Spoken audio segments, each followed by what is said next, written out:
Good afternoon and welcome to the May 18th meeting of the Gaston County Board of Education. I'm Josh Crisp, representative of the Dallas Township, and I'm also proud to serve as your chair. We'd like to welcome everyone to the meeting tonight and thank you for being here. At this time, I'd like our other board members to introduce themselves. We'll start with Mr. Dedman. Lee Dedman, Gastonia Township. Robbie Lovelace, Cherryville Township. Todd Kinlaw, South Point Township. Jana Smith, Gastonia Township. Dot Cherry, at-large member.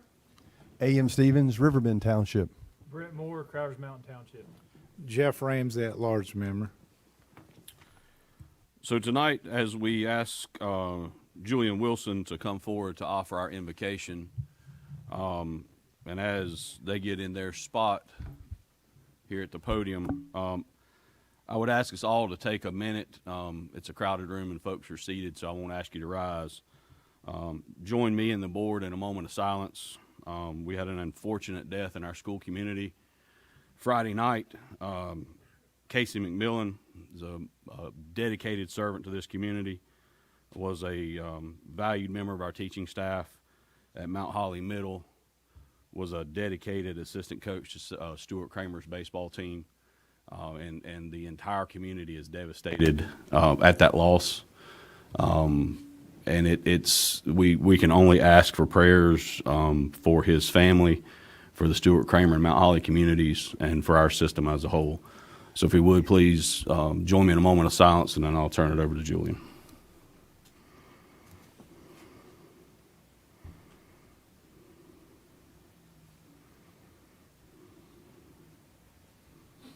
Thank you.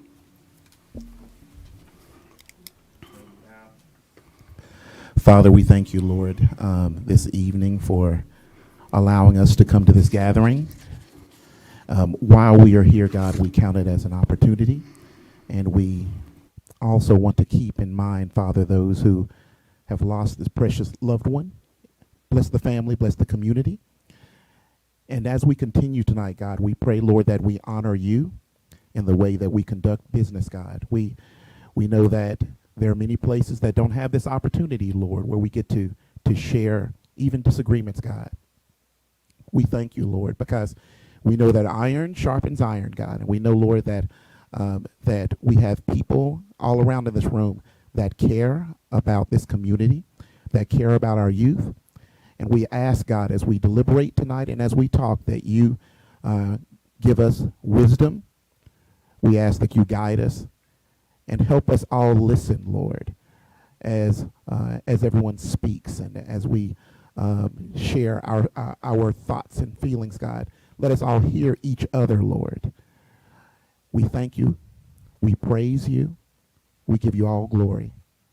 Bless this board and bless all those that are gathered in this room, and bless those who are gathered outside. Keep us, we pray, in the name of Christ. Amen and amen. At this time, I'll turn it over to Dr. Huchard for our Pledge of Allegiance and character trait. Thank you, Mr. Crisp. I would ask that Bryce Washburn come forward, please. Bryce is an 8th grader from Mount Holly Middle School and joins us today to lead us in our Pledge of Allegiance. So if everybody will stand. Salute and pledge. I pledge Allegiance to the flag of the United States of America and to the republic for which it stands, one nation, under God, indivisible, with liberty and justice for all. Thank you, Bryce. Now, Mr. Crisp, I'd like to call forward Maxwell Everly Hucks, and Sarah Dean. And Maxwell is a kindergartner, Everly is a 4th grader, and Sarah is a 3rd grader at Ida Rankin Elementary School. And they're going to lead us in a character trait lesson on self-discipline.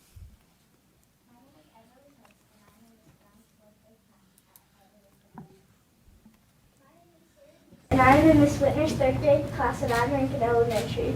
Self-discipline and self-control are really important at our school. It is very important because at our school we have all open walls and we learn how to control ourselves in 1st grade and kindergarten. I know some people in other schools that are used to closed walls. When they are outside of school, they can have a really loud voice, which can be disturbing and sometimes annoying. At our school, it is very important to be respectful, a good influence, and to help others concentrate by using a lower voice. Using a lower voice in independent work or partners is helpful.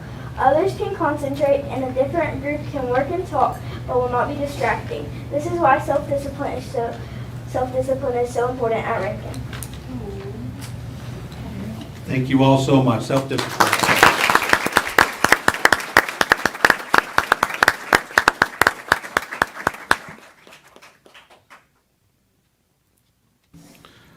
Thank you, Dr. Bouchard, and thank you to all of our students who helped us tonight. On our agenda next is adoption of our agenda for tonight. Motion to approve the agenda. Second, discussion. I would ask that we pull the driver's education under H on the consent agenda. Does anybody have any opposition to that? So with that, do you agree to that, Mr. Moore? Mr. Stevens, you agree to that? Any other discussion? Hearing none, all in favor? That's unanimous. Thank you. And now it comes to our good news, and we've got quite a bit of it tonight. Mr. Higgins, the floor is yours.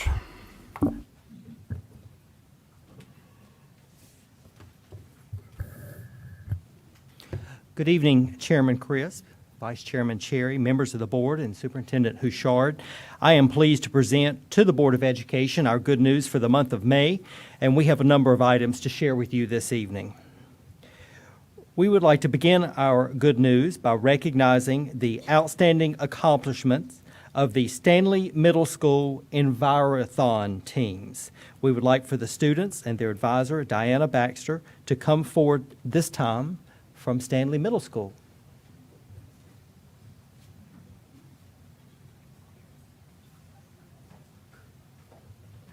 And we'll have you turn and face the audience so everybody can see you.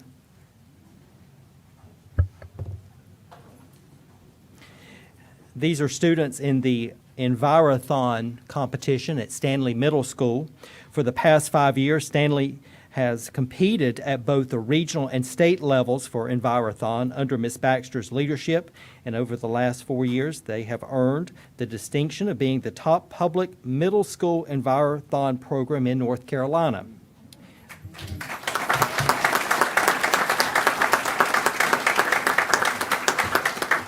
Envirothon is the largest environmental competition in the country, challenging students in grades 6 through 8 to compete in forestry, soil, aquatics, wildlife, and current environmental issues categories.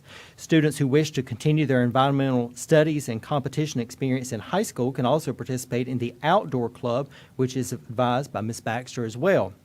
This year, 3 Stanley Middle School teams advanced to the state competition after qualifying at the regionals. Competing against 47 teams from across North Carolina, all 3 Stanley teams finished in the top 6 statewide.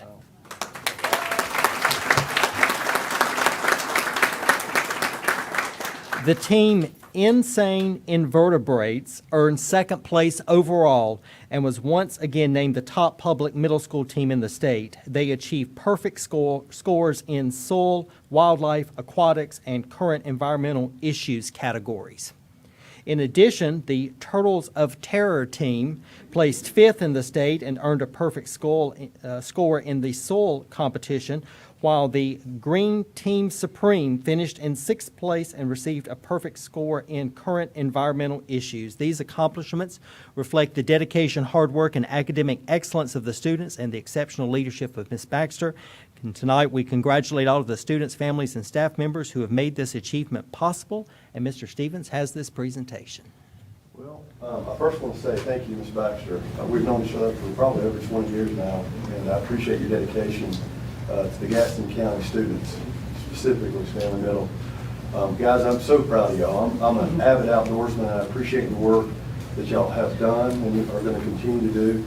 And y'all are just a testament to the education that we give to all of our students in Gaston County, and specifically in the public education system. So I'm so proud of y'all. Thank you for your hard work. Thank you for shining for Gaston County. We got a lot of great things going on here, and I appreciate y'all for everything that you're doing to continue that. I'm with pride, I'm going to give you this award, and we're going to take some pictures.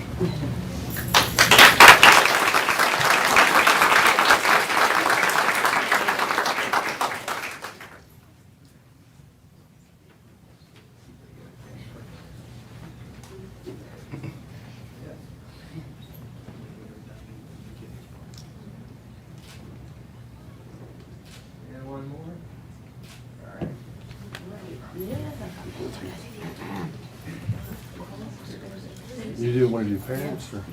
Does any parents want to come up and take a quick picture? Principal? Don't rush. We'll squeeze the man. Yeah, let's do the principal. What's that? You know you can't be seen from there.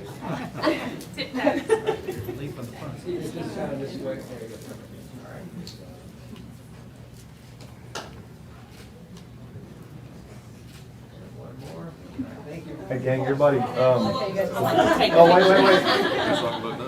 exactly what I do. And we're gonna have y'all, shake the board members' hands. Y'all come around.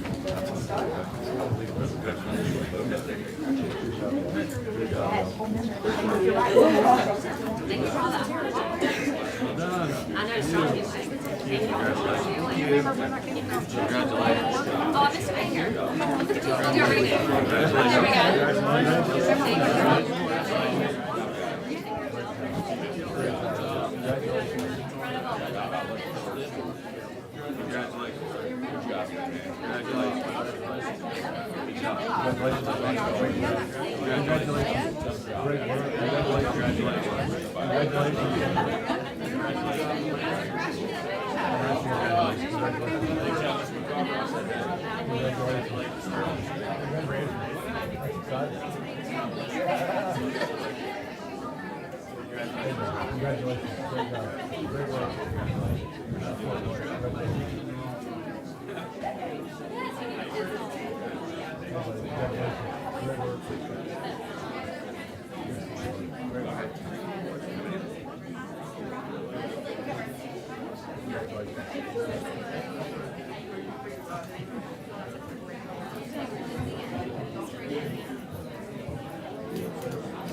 That's pretty cool.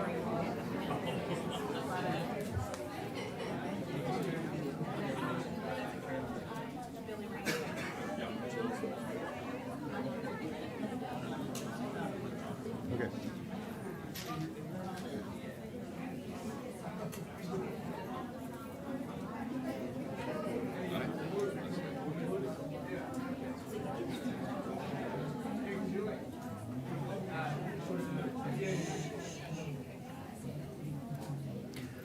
Members of the board, our next recognition, we would like to invite the students and staff from North Gaston High School to come forward.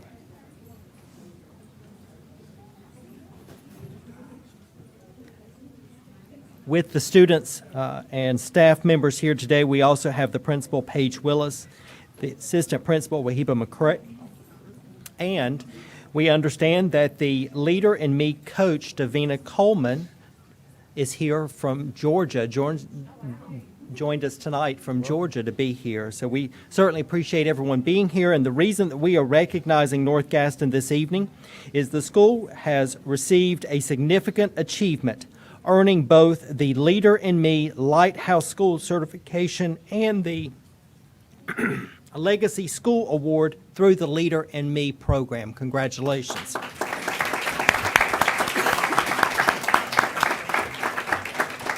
This honor reflects North Gaston's strong commitment to student leadership, positive school culture, and academic excellence. The Lighthouse School certification recognizes schools where leadership is embedded throughout the entire school community. Students are empowered to take ownership of their learning, set goals, build confidence, and develop meaningful leadership skills. The Legacy School Award is an additional distinction that recognizes schools that have sustained these practices and demonstrated lasting impact over time. It highlights the dedication of students, staff, and families in creating a culture where leadership and growth are part of everyday learning. These achievements place North Gaston High School among a select group of schools recognized nationally and internationally for excellence in leadership development and school culture. And now, North Gaston is our second Leader in Me Lighthouse School, along with Carr Elementary School. And North Gaston is our leadership academy for high school students for Gaston County Schools.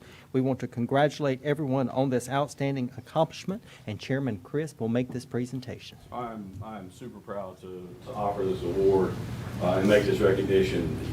You really don't have any idea the level of work that these folks went through. I'm fortunate enough to do accreditation visits across the country for other colleges, and that's exactly what they went through at high school. and this is a tough process. And the staff had a lot to do with it, but these students right here did a bulk of the work because they have to be involved in this. They have to make it work. What Mr. Higgins didn't mention, and Ms. Willis shared with me, is not only is North Gaston an award winner, they're also featured in a nationwide video, I think, for Covey and leader programs because of what they've done. So this is an outstanding program. It is hard to do, and I know Ms. Willis and her staff don't take it easy on them, because the last I remember, they plan graduation, they plan awards banquets, they plan everything. So they are leaders in their schools and in their communities, and we'll know they'll be leaders moving forward for us. So we are super proud of you guys. Thank you for all you do, and thank you to all the hard work.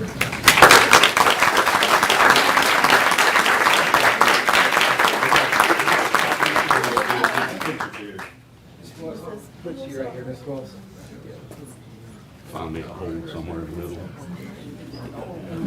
I'm good, yeah.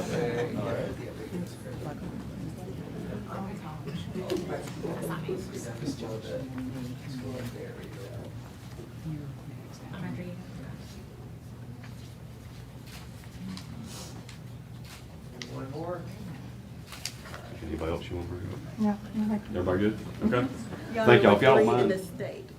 Excuse me now? This is the third high school in the state of North Carolina to receive this award. Make sure you repeat that for us, Mr. Higgins. Third high school in the state. Only the third high school in North Carolina to receive this level of certification, this award. Good stuff in Gaston. It's good.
Members of the board, following the recognition of North Gaston High School as a Leader in Me Lighthouse School, we are proud to highlight one of the outstanding seniors at North Gaston, and we'd like to ask for Ronald Tavia Pablo to come forward.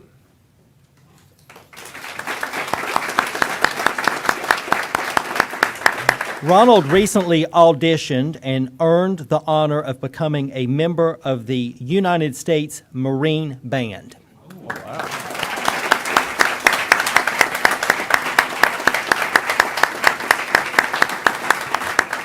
Ronald is a dedicated student in both leadership and band, both of those pathways at North Gaston. He has been a member of the band program in Gaston County Schools for 7 years and has served as the drum major for the past 2 years at North Gaston. In this role, he has shown strong leadership, steady commitment, and a clear passion for music. Ronald's experience in music has helped shape him into a positive role model for his peers. He credits his inspiration to watching others perform, and he hopes to one day do the same for future students. His goal is to encourage others to pursue their dreams and to help them discover a love for music. As he prepares for the next chapter of his journey, Ronald represents the best of Wildcat Pride through his hard work, heart, determination, and leadership.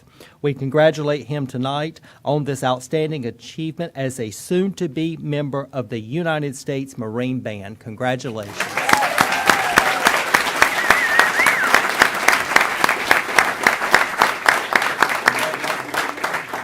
When's your ship date? October. October, okay. So you're a Marine first, right? And then you get to play in the band. So he's not chosen the easy path, and we appreciate you serving our country. We appreciate your dedication to us. Thank you for all you're doing, and we're proud of you.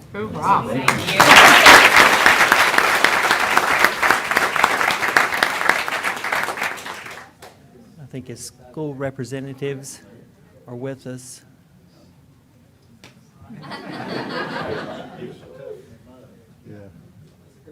Okay.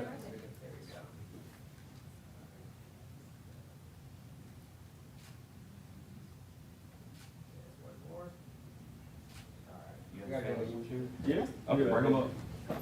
Parents, we have his family, parents, family members with us.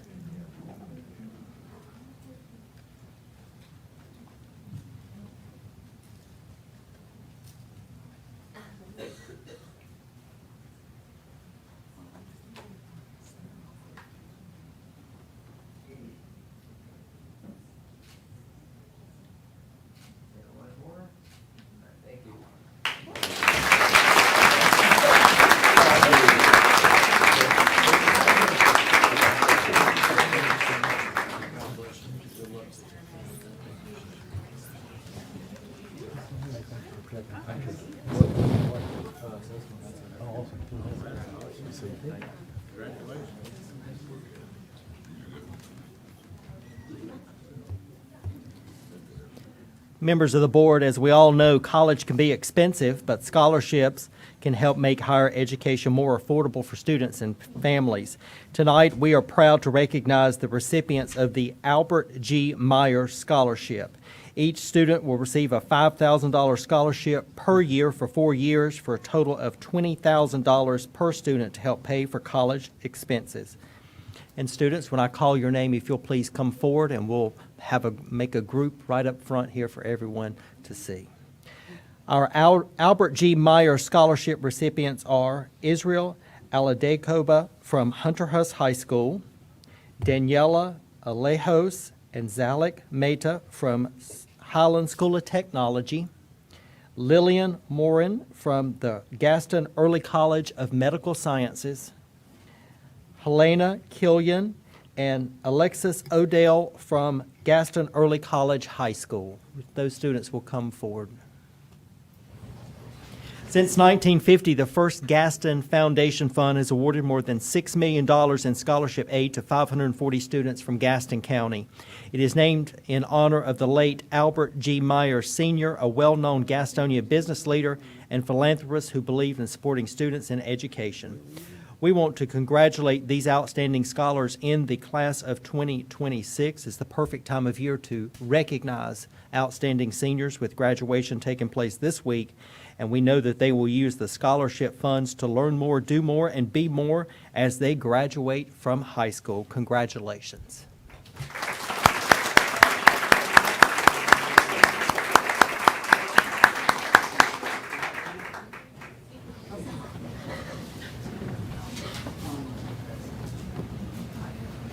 He handed me the money. I didn't make the mistake either.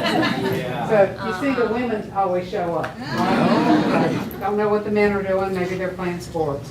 But before I congratulate them, I have to tell you something about Mr. Myers. I knew him when I was growing up. This man is the epitome of success in Gaston County. I encourage you all, if you don't know anything about the Myers, to read about him. He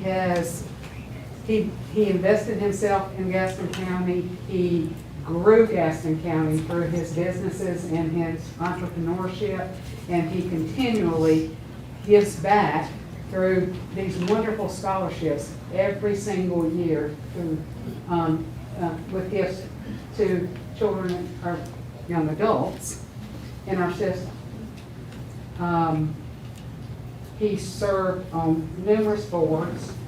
He had a very, very thriving textile industry here. I knew it as Hycaro. It was actually called Textile Incorporated. I don't know if any of y'all remember that.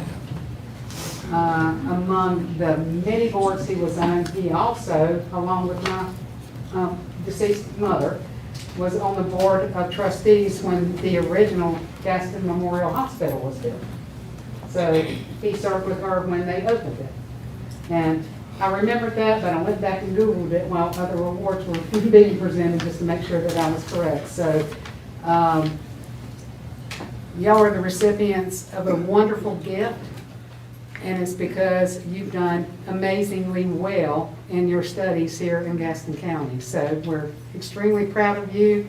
We can't wait to see what you're going to do with that gift, and we want you to come back and tell us, and hopefully you'll come back here and share the education that you're going to continue to receive to inspire and serve future generations. So congratulations and Godspeed.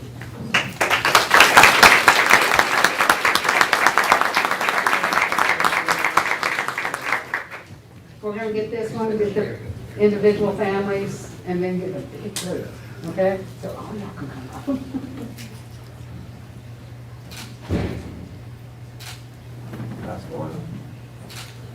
So, the whole group, and then we'll do individual families, if that's okay? We'll ask the school representatives and families to come forward. However y'all want to do it. It's fine.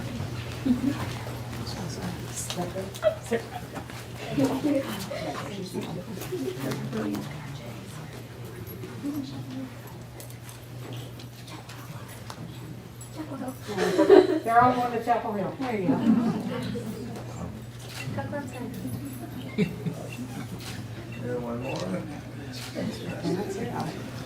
Parents, with their parents, brothers, sisters, friends, family, anybody else? They'll celebrate them on Friday. You're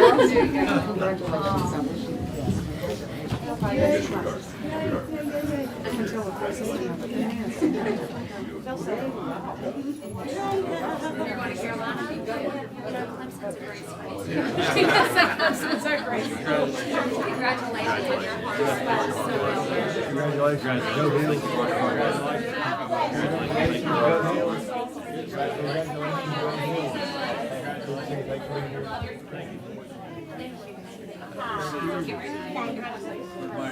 No, the shoes are incredible. Those are great. Sorry, I'm just running around all day. Y'all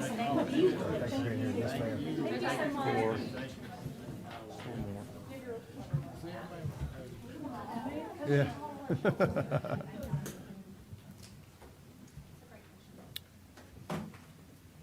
Members of the board, next we would like to invite the Gaston Early College High School Battle of the Books team to come forward.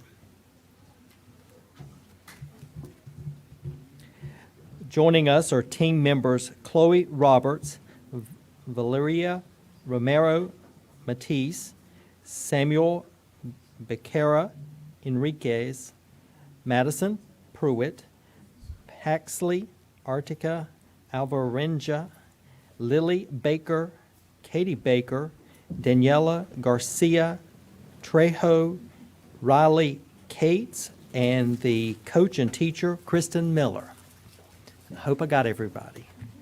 These students recently earned first place in the local Battle of the Books competition, and they went on to win the regional championship against high schools in the Charlotte area, and then they finished 6th overall in the state competition.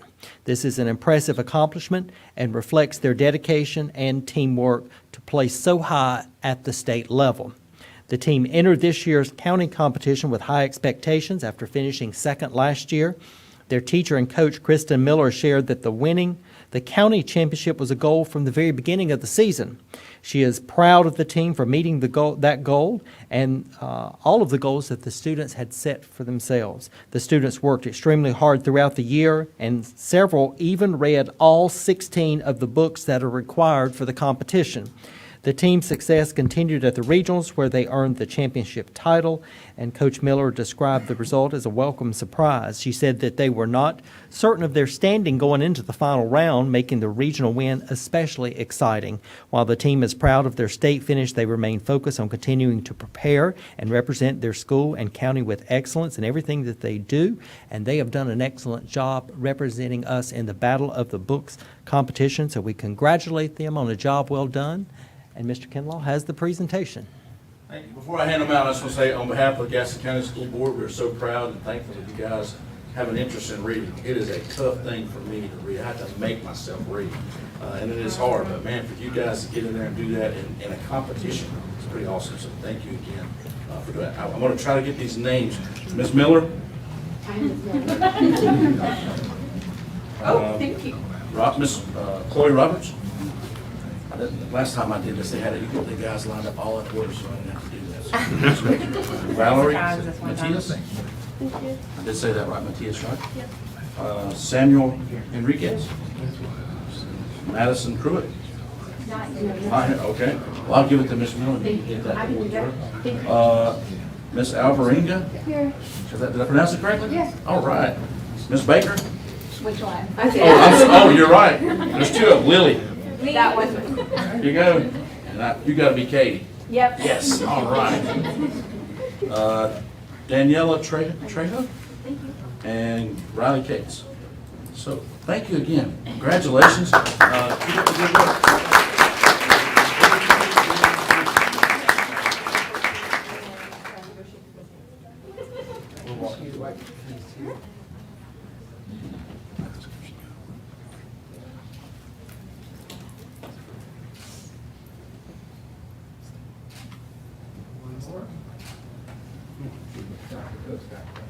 I see him standing there smiling.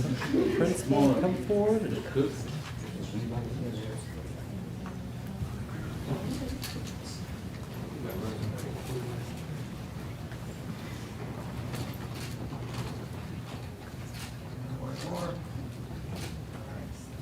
Any parents and, you guys got any parents here? in the picture? I was told not to.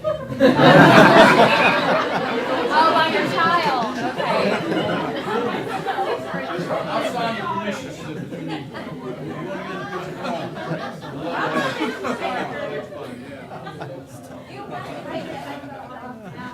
Anybody else? Anyone? Come on.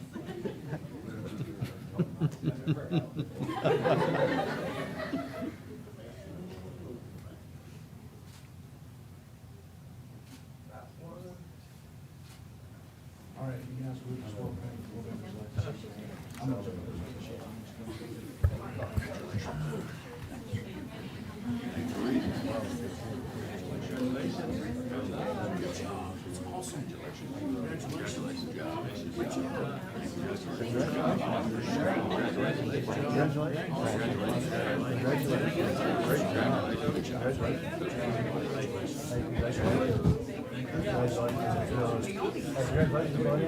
Great work.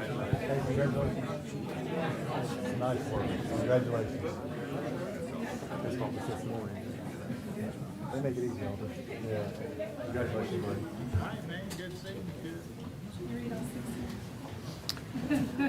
We continue with our good news this evening by celebrating the arts in Gaston County Schools. And we have several students who have won art competitions with us, and we would like for Laura Forstinger, Marina Lopez Macabo, Harley Tuttle from Cramerton Middle School to come forward, and Asia Cochran from Ashbrook High School to come forward. Oh, you brought the art with you? That's incredible. Laura, Marina, and Harley, they are winners in the prestigious Mid-Carolina Scholastic Art and Writing Awards competition. In Gaston County Schools this year, we have 2 Gold Key winners and 1 Silver Key winner. Our Gold Key winners from Cramerton are Laura Fortsinger for her piece titled Lionfish. Our second Gold Key winner is Marina Lopez Macabo for her piece titled Perla. And the Silver Key winner from Cramerton Middle is Harley Tuttle for her piece titled Sea Serpent. Their artwork was on display this spring at the Mint Museum in Charlotte. Also with us is Asia Cochran from Ashbrook, whose piece titled Lunar Requiem was recognized as Best in Show at the Through an Artist's Eye exhibit, which was held on April the 26th. We had many students in our annual student art show, and Asia emerged as having the best overall artwork, which is a significant achievement. Let's congratulate these 4 talented, creative, artistic students.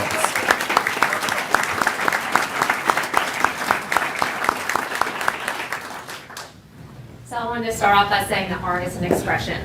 So sometimes when we can't find the words, sometimes we do that through song, through poetry, but a lot of times we can see a visual representation of feelings. So not only is that an amazing accomplishment to have some type of expression through art, I commend you for being recognized for your talents. So please never give up on art. Please explore new mediums. Please pour yourself into those expressions because they are so important to everyone. So I'm going to make sure that I get these names right. Lara. Okay, all right. We're going to the first one. Marina. There we go. Harley. There we go. And Asia. Awesome. Let's give them a round of applause.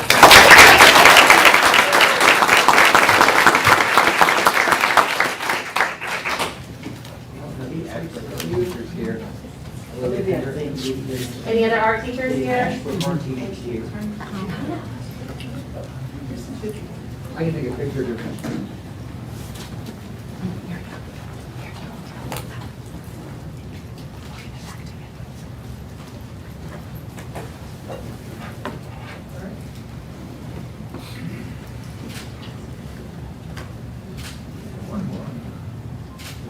Can you get a picture of your phone or? Okay. All right, any parents? Proud parents.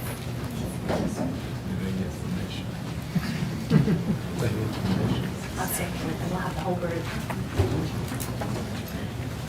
I'll be there.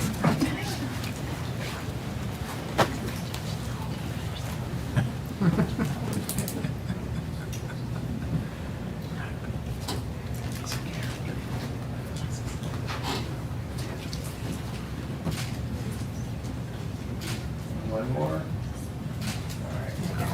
All right, if you don't mind, let's go around this way. And say hi.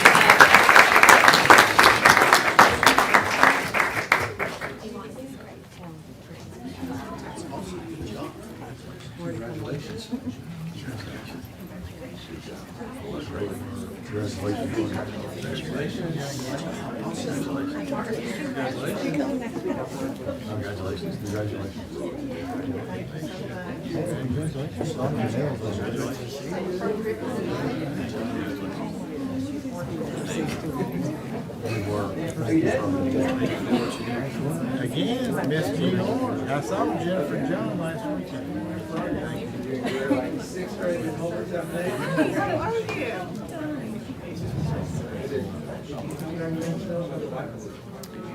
Members of the board, tonight we have acknowledged academics and the fine arts, and now it's time to recognize athletics. And we would like to welcome the Holbrook Middle School girls basketball team.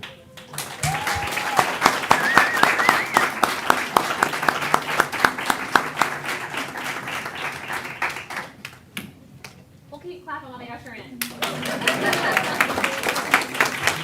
There we go.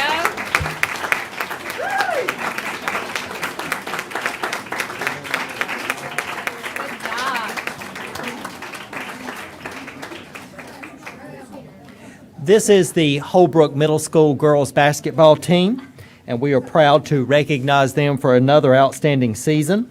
Along with the players, we have the coaches with us, and we appreciate all of them being here. Now, this team, this season, they captured the county championship with a hard-fought victory over Bessemer City Middle School. So with that win, Holbrook extended its remarkable winning streak to 61 games.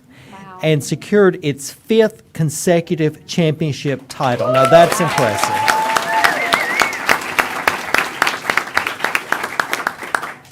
This group continues to set a high standard for excellence through teamwork, discipline, and determination. Just last week, the team was also recognized by the town of Lowell for its continued success and strong representation of the school and the Lowell community. It is safe to say that Holbrook is looking for another undefeated season and county championship in 2027. Is that right, girls? At the rate that they are going, that is very likely. We congratulate Holbrook Middle School tonight on 5 consecutive county championships. Wow. Congratulations.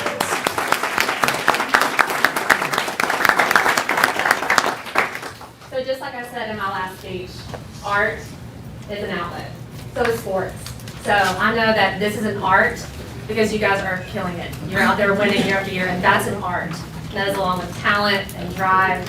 So I cannot say thank you enough to the coaches for making an incredible team that's leaning on each other. It's not just the same group of kids, it's year after year. So thank you for instilling that in the students. And students, thank you so much for working together to win.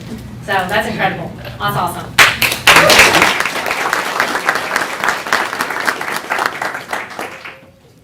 We'll ask the principal to join us for this picture, and we'll get a picture there.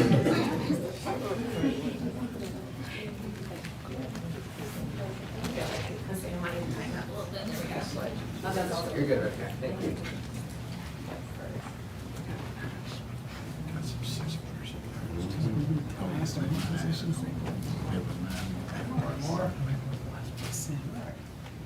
Any parents? Who want to join us? Every parent that has permission?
And now we'd like to welcome the Stuart W. Kramer High School boys golf team.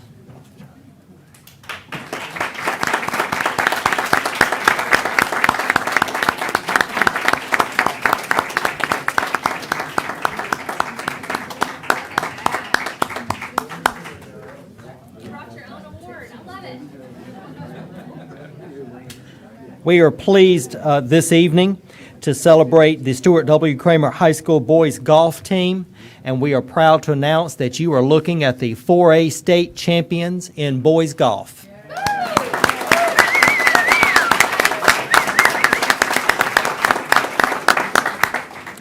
This is the team's second consecutive state championship, but that is not all. Junior Lane Krotz, he won the individual state golf title, becoming just the second player in school history to win an individual state championship. Lane shot 1 under par on the first day and 7 under par on the second day for a total score of 8 under par, finishing 3 strokes ahead of the runner-up. Lane's second round score of 64 is tied for the second lowest round in state history, and his 2-day total of 134 is tied for the third lowest state tournament score in state history. Now, this team includes, of course, Lane Krotz, Britton Steed, Drew Mercer, Ian Irish, Tripp Stacy, Cole Pruitt, Jacob Rappaport, and Luke Stevens, along with head coach Ben McMillan and assistant coach Matthew Jackson. At Longleaf Golf and Family Club last week, Stuart W. Kramer captured the state championship in the 4A ranks after winning the 3A title last year.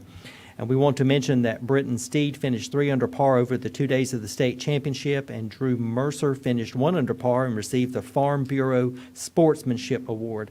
Golf has been a strong program at Stuart W. Kramer in recent years, with multiple conference and regional championships, along with a runner-up finish in 2023. What makes this even more special is that all of these golfers will return next season with a chance for a three-peat. So congratulations to these outstanding student athletes and their coaches. You are making us proud as our state champions in golf, and we look forward to having you back with us this time next year. Congratulations.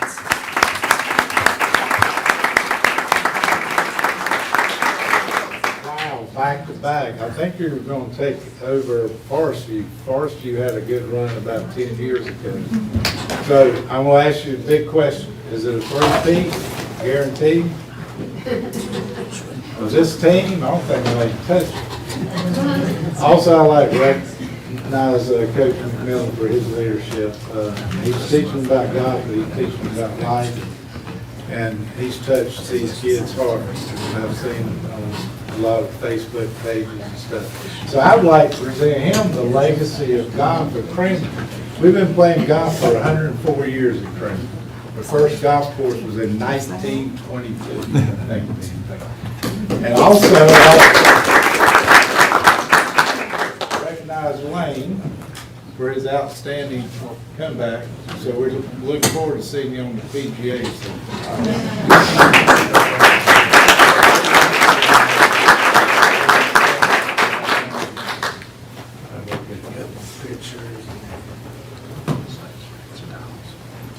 Let's get the principal W. Kramer in this picture. And we'll see parents and others.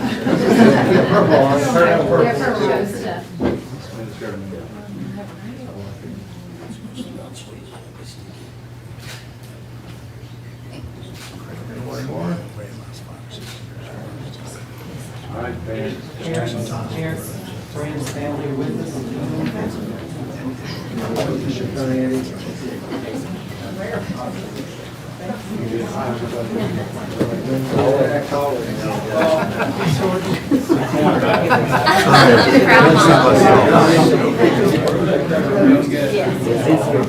Let me get behind that.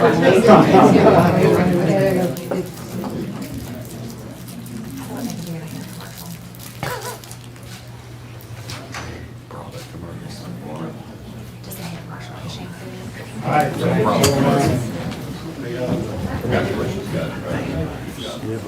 I didn't do anything. I know. I just want to say hey to you. Congratulations on your win. Congratulations on having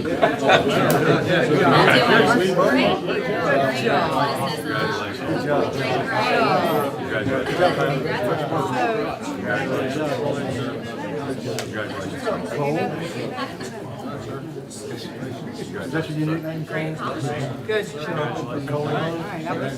congratulations. Nice work. Congratulations. Now you're going to be grand slam. Yeah. Coach, congratulations, buddy. Yes, sir. Congratulations. Thank you. Thank you. Thank you.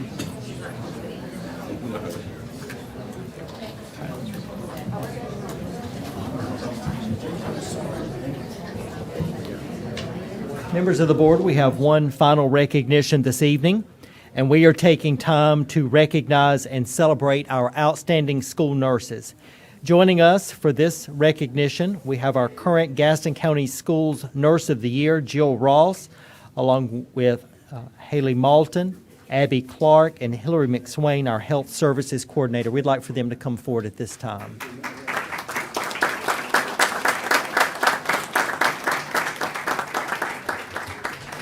Our school nurses are dedicated professionals who play an important role in caring for the health, safety, and well-being of our students and staff each day. From treating injuries and managing medications to offering comfort and support, our nurses are often the first people students turn to when they need help. They show compassion, patience, and professionalism in every school across our district. School nurses do more than care for physical health. They help students feel safe, supported, and ready to learn.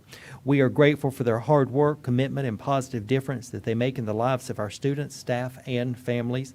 And we ask everyone to please join us in celebrating our school nurses for the important work they do every day.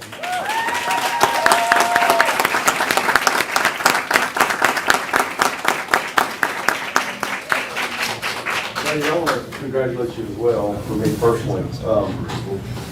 I kind of have an idea of what you have to go through to become a nurse, and you guys could go out into the private practice and make a lot more money. So you guys choosing to come and be a blessing to Gaston County Schools and our students means the world. Y'all help build the amazing community that we have in Gaston County, and I appreciate your efforts and your sacrifices. So with that, I'd like to present you with this award. Yes, ma'am. Absolutely. And we'll take some pictures. Somebody got family they want to take a picture with too?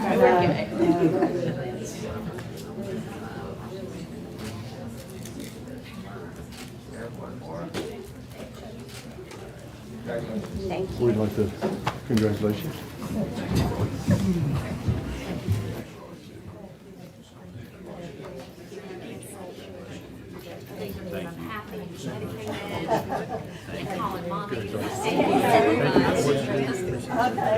Congratulations. Thank you, man. Thank you so much. Congratulations. Thank you very much. Thank you. Thank you very much. Thank you. Thank you. And Mr. Chairman, that completes our good news recognition for the month of May. Thank you, Mr. Higgins. Next on our agenda is our classroom moment. Our classroom moment gives the board and the community an opportunity to see examples of additional great things going on in our district every day. Tonight's classroom moment is going to be introduced by Kevin Doran, and it will focus on our star teachers. Kevin? Thank you. Dr. Richard, Chairman Chris, Vice Chair Cherry, members of the board. For this month's classroom moment, we present to you the Star Teacher, Star Student Awards in honor of Teacher Appreciation Week, which took place May 4th through May 8th. The awards celebrate the powerful connection between students and the educators who shape their success. Each high school selects an outstanding senior as a star student. They are tasked with selecting a star teacher, someone who has made a lasting impact on their journey from kindergarten to graduation. The program honors not only academic excellence, but the relationships that inspire it. It highlights the influence of great teaching and reminds us behind every successful student is an educator who made a difference along the way. Now at this time, we'll play a brief video highlighting some of our wonderful teachers who were selected for this year's awards.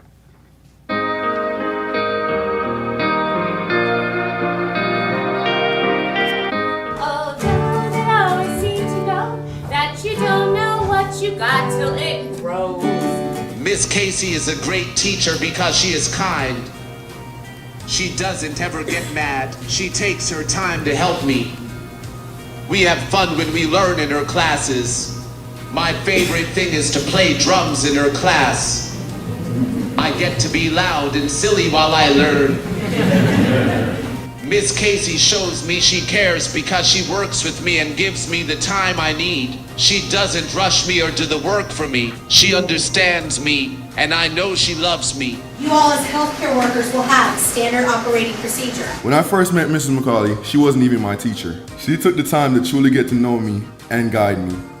Mrs. McCauley is influential because of her honesty and wisdom. She tells me the truth even when it's hard to hear, and reminds me to live with integrity, humility, and gratitude. She has been more than a teacher. She's a mentor and a guide who holds me accountable to be my best self. Because of her, I understand the importance of choices, character, and faith. Mrs. McCauley helped shape the young man I am today, and her influence will stay with me for the rest of my life, and for that, I am forever grateful.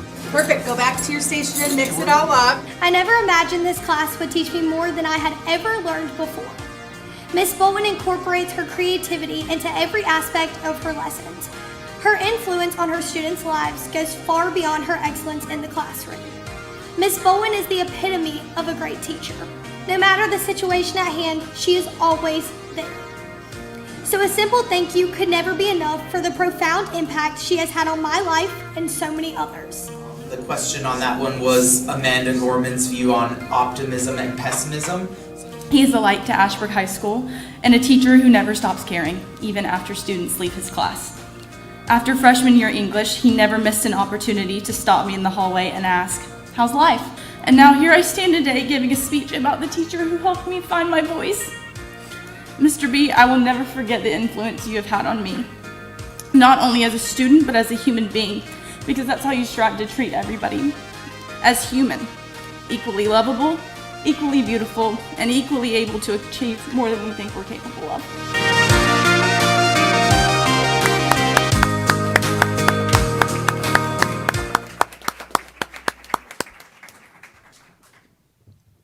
The Star Teacher Ceremony was an outstanding event, highlighting some of our very best teachers. Here's some quotes, somewhere.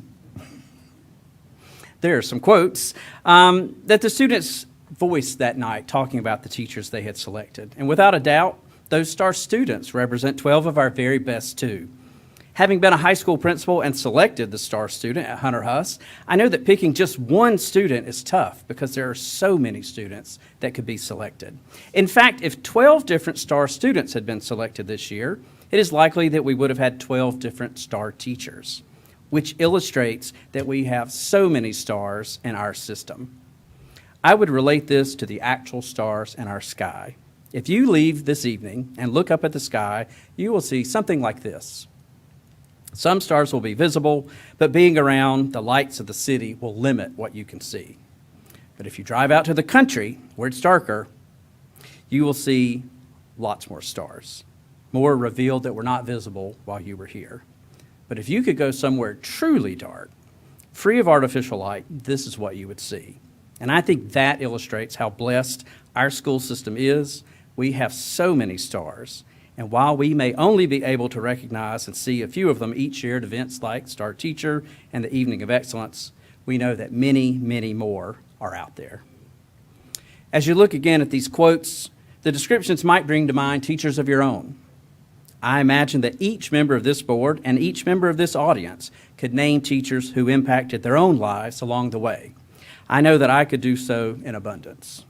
The Star Teacher Awards were not a thing when I attended Gaston County Schools, but I still had so many stars in my life as a student. People at New Hope Elementary like Frankie Folk, Ann Harper, Connie Avery, Linda Loftus, Donna Craig, Sonia Barnett, Myra Guy. People at Cramerton Junior High like Doris Young, Jackie Rudisell, Jan Higby, Sharon Blackwell, Alan Lewis, Greg Springs, Jerry Softly, and Steve Laws, and people at South Point High School like Pat Alford, Doug Brogdon, Audrey Devine, Melinda Pierce, and Sharon Trawick. And I'm sure that each of you would have your own list just like that. One of this year's star teachers said that teaching is definitely a calling. You don't go into it for the income, you go into it for the outcome. This year, as we graduate over 2,100 students in just a few days, we will see those outcomes fully realized. Each of those graduates has a story, each of them has a future, and each of them has been shaped by teachers. We need to ensure brighter futures for all of our students, and there's not much that is brighter than a star. That's what makes our star teachers so important. They literally light the way and serve as guides for all of our students as they move forward all the way from kindergarten to graduation to adulthood. These little people from the 2013-2014 school year have grown up to be these big people, the class of 2026. And they will grow up to become our future in Gaston County. The value of our teachers in shaping the lives of our students cannot be underestimated. As I said a moment ago, this week over 2,100 young adults will take their final steps as Gaston County School students. But in August, we will welcome about that same number of young children as they take their very first steps as our students in kindergarten. And we know that there will be so many star teachers along the way to guide them through. Thank you so much to all of our star teachers, and congratulations to our class of 2026 as they graduate this week. Thank you.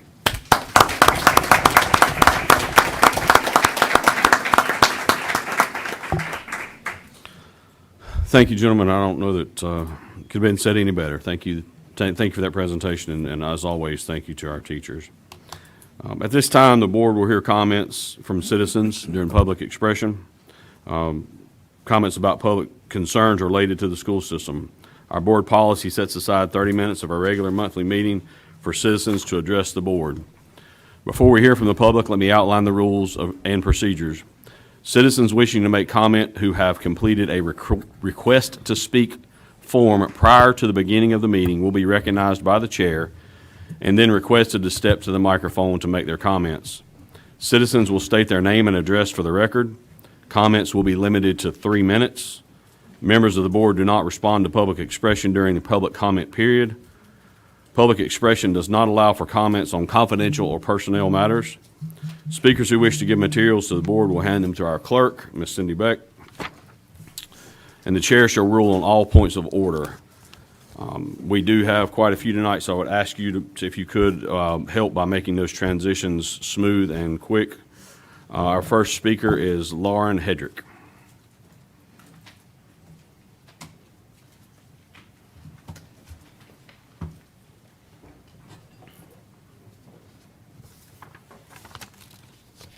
Good evening. My name is Lauren Hedrick, and my address is on file with the clerk. I am a junior at Gaston Early College High School, and my enrollment there makes me fully believe that I am one of the most privileged students in this county.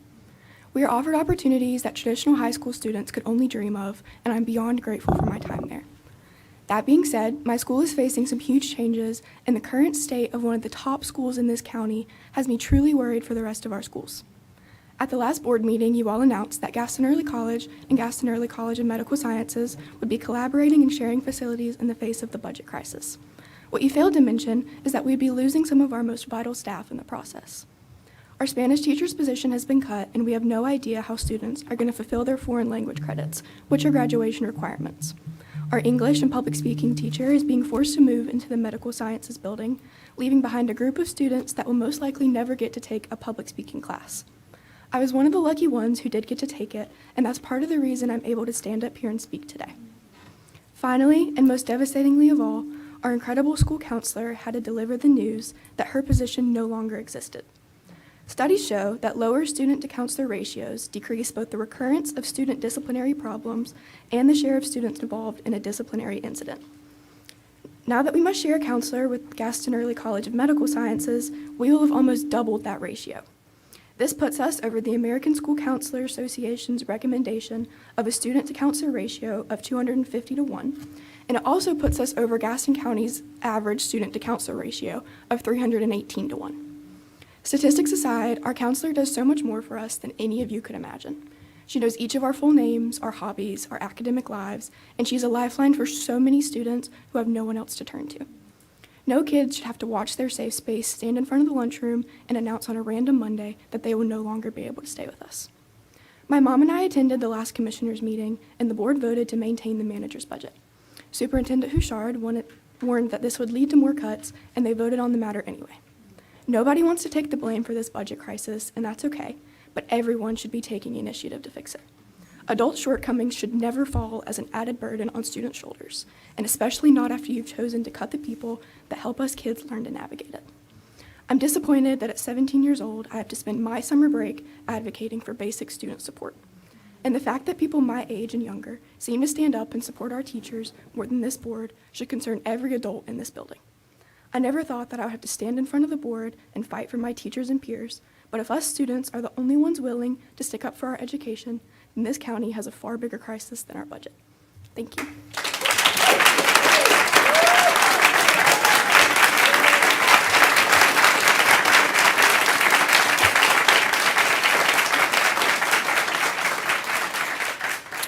Our next speaker is Brooke Graves.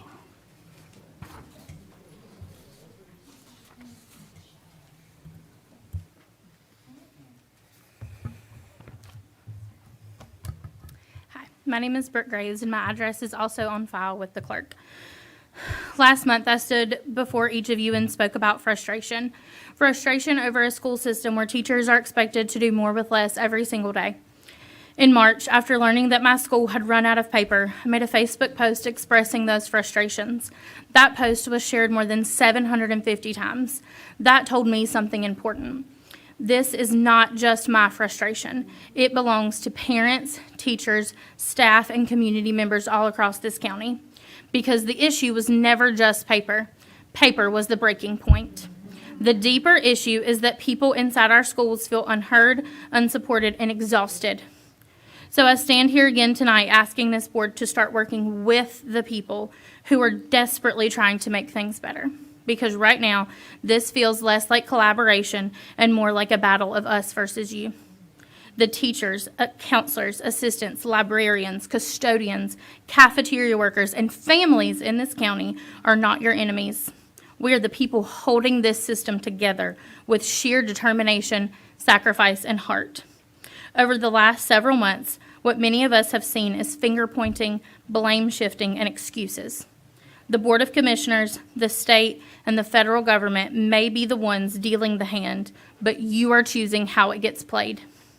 While all of this political back and forth continues, the educators and students in this county are being treated like pawns in a game we never agreed to play. Public education is not a business strategy. It is not a political experiment, and our children are not bargaining chips. This is a public school system. These are real classrooms, real teachers, and real students whose futures are being affected by the decisions being made in this room. We are not asking for luxury.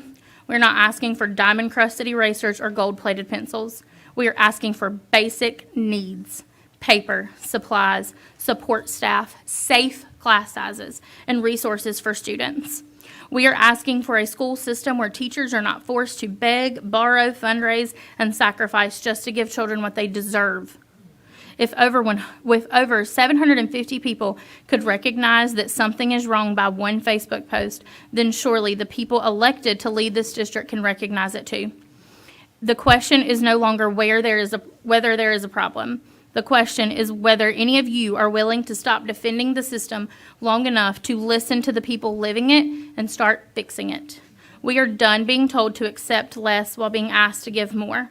Stop playing politics with public education and start fighting for the students and educators you were elected to serve.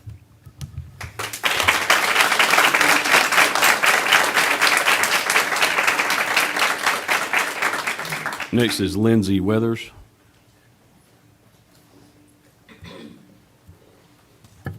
My name is Lindsay Weathers, and my address has been provided for the record. Good evening, Chairman Crisp, Vice Chair Cherry, and members of the board. I stand before you not only as a lead middle school counselor in this district, but as a mom of 5, 1 graduate, 1 middle schooler, and 3 elementary students.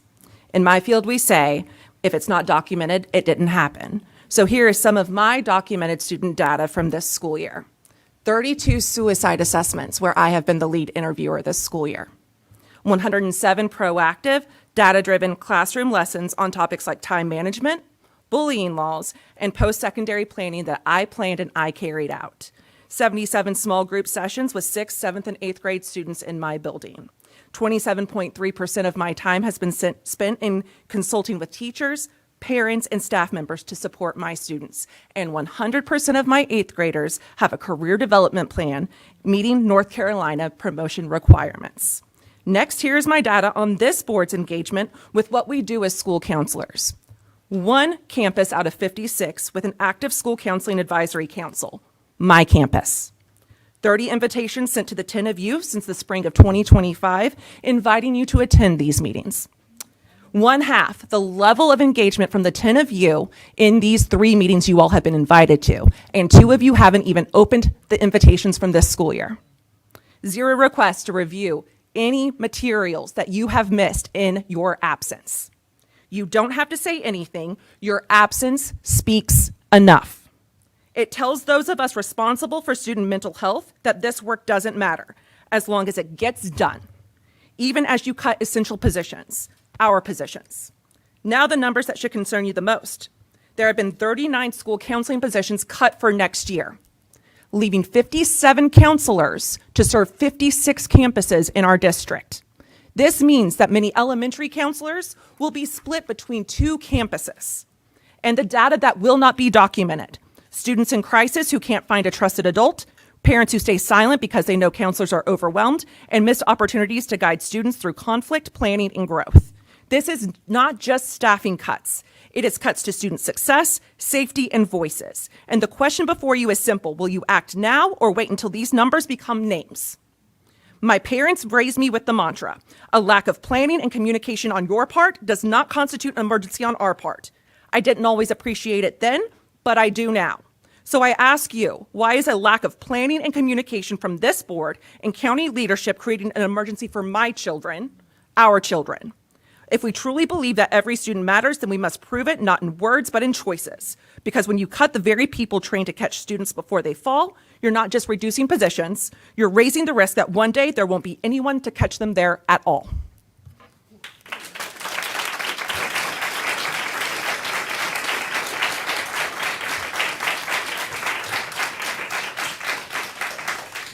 Next is Heather Holt.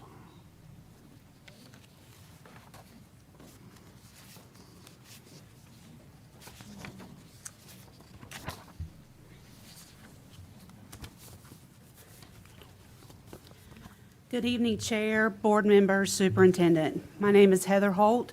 I live at 111 Woodville Street in Cherryville, and I am speaking on behalf of the Cherryville Education Alliance. Tonight, I want to ground the discussion about Beam Intermediate in facts, history, student impact, and limited financial savings. I have submitted our community-driven feasibility study to the board clerk for distribution, outlining the data behind these remarks. Over 20 years ago, Cherryville Elementary faced overcrowding.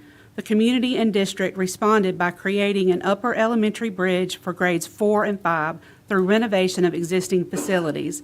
This was a deliberate, cost-effective solution to a capacity need. Closing it recreates that problem when NC DPI ADM numbers and residential growth are included in projections.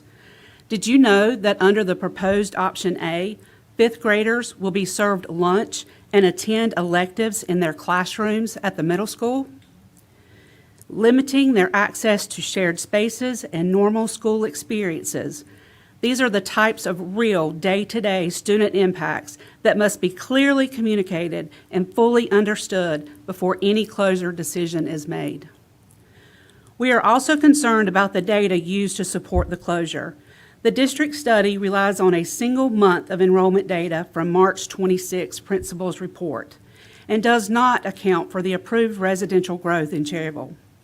As a result, the study proposes an additional 6 classroom teachers and multiple student services, support services personnel to be cut at the elementary and middle school, in addition to the loss of art, Spanish, and social worker last month. Financially, the projected savings do not justify the disruption. While the district estimates $288,000, our revised analysis shows closer to $90,000 annually, down from the estimated $162 due to staffing and operational realities. This does not meaningfully address a district deficit measured in the millions. Before any closure decision, we are asking for due diligence, including a verified net savings model, readiness planning, transportation and safety analysis, and accurate enrollment projections. We also ask for full transparency around the operational and instructional trade-offs that students will face if this move occurs. Our recommendation is clear. Keep Beam open and address physical challenges without displacing students from a school that is working. Thank you for your time and consideration.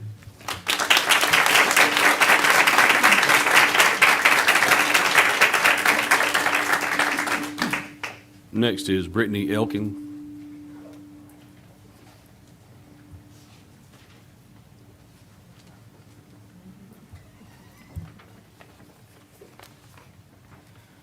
My name is Brittany Elkin. My address is on record with the clerk. In the months since I last stood here, I've discovered something deeply alarming about the dynamic between this Board of Education and the county commissioners here in Gaston County. I've heard the same stories from every side of this issue. The good old boy politics, the backroom dynamics, and the traditions that are harming our children. Last time you saw me, I expressed my frustration that I expected all of you to be participating in the same advocacy that we have been participating in. And I'm here tonight to double down on that and to let you know it is time to flip the table. It is time to take our children off the chessboard. It is time to stop allowing their education, their children, or their teachers, and their futures to be used as political leverage by county commissioners who treat school funding like a reward for good behavior instead of a responsibility to this community. It is time to stand with us, the parents, the teachers, the school support staff, and most importantly, the students, and fight ruthlessly for public education. It is time to put politics aside and do what is right. Because the more that you worry about re-election, the less likely we are to re-elect you. We want leaders in those seats who will gladly expose the nonsense, fight the battle, and choose educators and children every single time. For years, this board has bent to the will of the county commissioners in hopes of receiving proper funding. And year after year, they have handed you 1% increases while you begged for what was necessary to keep schools functioning. Maya Angelou said, when someone shows you who they are, believe them the first time. They have told you, they have shown you.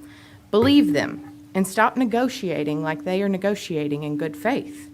You brought the data, you gave the explanations. You showed them exactly what you needed and why.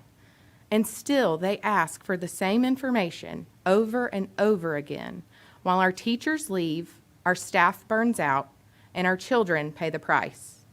Tonight, I want you to understand this. You should be one of us, not one of them. You should be standing on our side, loudly, publicly, and unapologetically.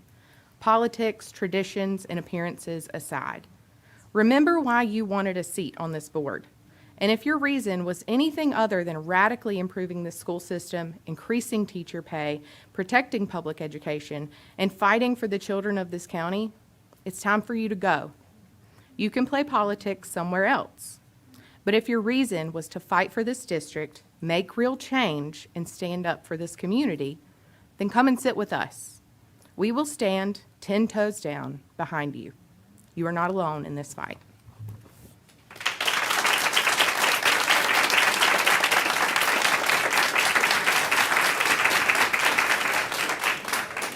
Crystal Hilton. Crystal Hilton. Cameron Cowell.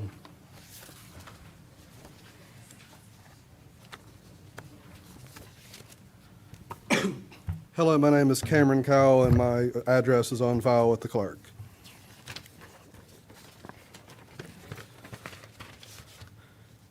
Tonight, I keep thinking about The Giving Tree by Shel Silverstein. Most of us know the story. A tree spends her whole life giving to a little boy she loves. She gives him her apples, her branches, her trunk. Piece by piece, she keeps giving because she wants him to be happy. And every time I read that story, I notice something different. This time, I could not stop thinking about how much the tree gave before anyone stopped to ask what she needed. And honestly, I think a lot of educators feel like that tree right now. Teachers, teacher assistants, bus drivers, cafeteria staff, custodians, office staff, counselors, librarians, school psychologists, speech language pathologists, OT, social workers, and administrators. People showing up every single day, even while carrying stress and uncertainty themselves. Right now, the rifts, along with the likelihood of more upcoming, have created a huge cloud hanging over many in our schools. Even people not directly impacted are carrying the weight of it because they know someone who has been impacted. There is a heaviness in our schools right now. I know many people have been fighting hard behind the scenes for the district and for public education. But despite those efforts, many educators and community members are still left worried about the current funding levels and meeting the growing needs of our students. But I also think this moment presents an opportunity. There are many parents, educators, staff members, and community members who love to advocate for our schools and would love to do so alongside you. The people who are in this room tonight are not here because they want conflict with you. They are here because they care deeply about public education and about the children in this community. This is an opportunity for all of us, school leaders, county leaders, educators, parents, community members, to work together and advocate for the people serving our children every single day. Because eventually, when all we do is ask people to keep giving more and more of themselves, one day we'll look around and realize the tree is gone. And when the people caring for the children are running on empty, the children feel that too. Our students deserve more than what is left of a stump. They deserve a forest. Thank you.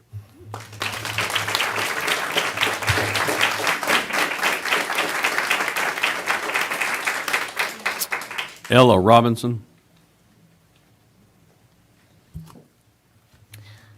Good evening, school board members. My name is Ella Robinson, and my address is on file.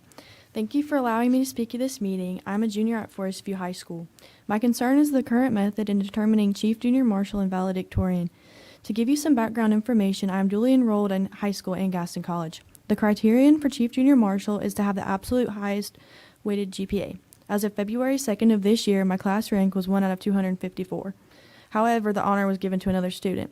The administration at Forest View informed me that junior marshal calculations include third quarter grades from classes taken at Forest View.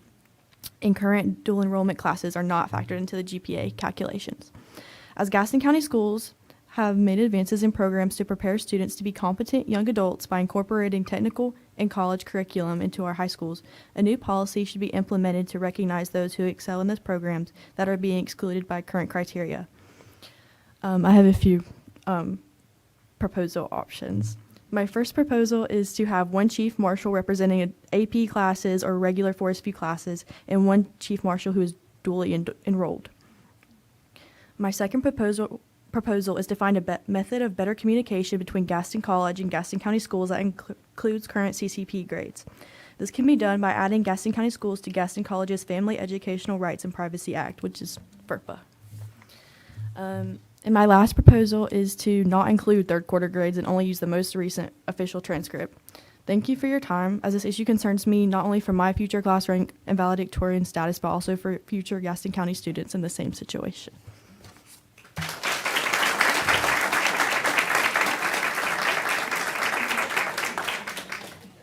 Sherry Cole.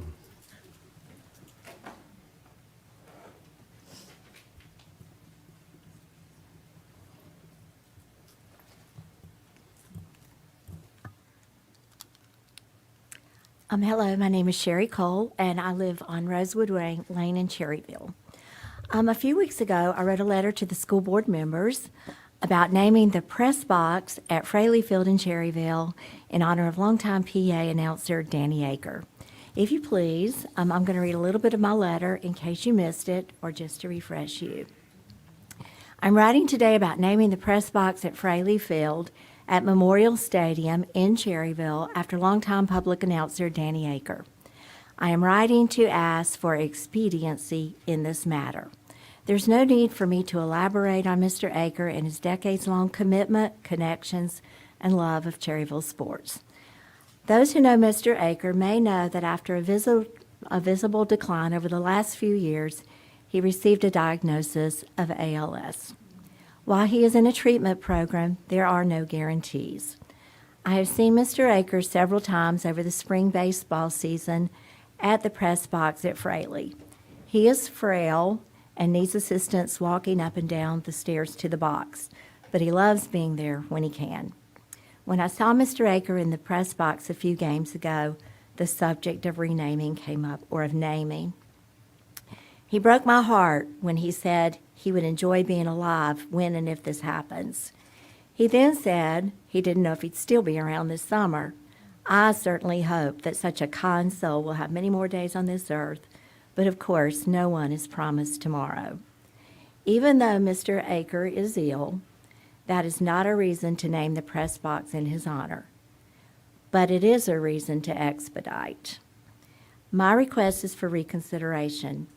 I know this was on the board's consent agenda in March, but it was pulled, maybe because it was tied to renaming Memorial Stadium in Cherryville. Can we separate these two items, please? I understand trying to group these two items together as they affect the same ball field, but in reality, they are two separate issues. Since writing this, I have been advised there's some confusion over renaming the baseball field or the stadium. But I know there's no confusion, and I've talked personally to people who wholeheartedly embrace and endorse naming the press box after Mr. Aker. My purpose for coming before you this evening is to ask one thing, that naming the press box and renaming either the stadium or the field each be treated as standalone items and handled by the board as two separate items, which in reality they are. Thank you.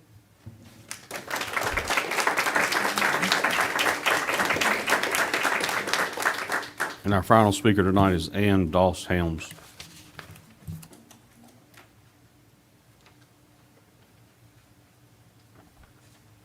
Good evening. Ann Doss-Helms, South Point Township.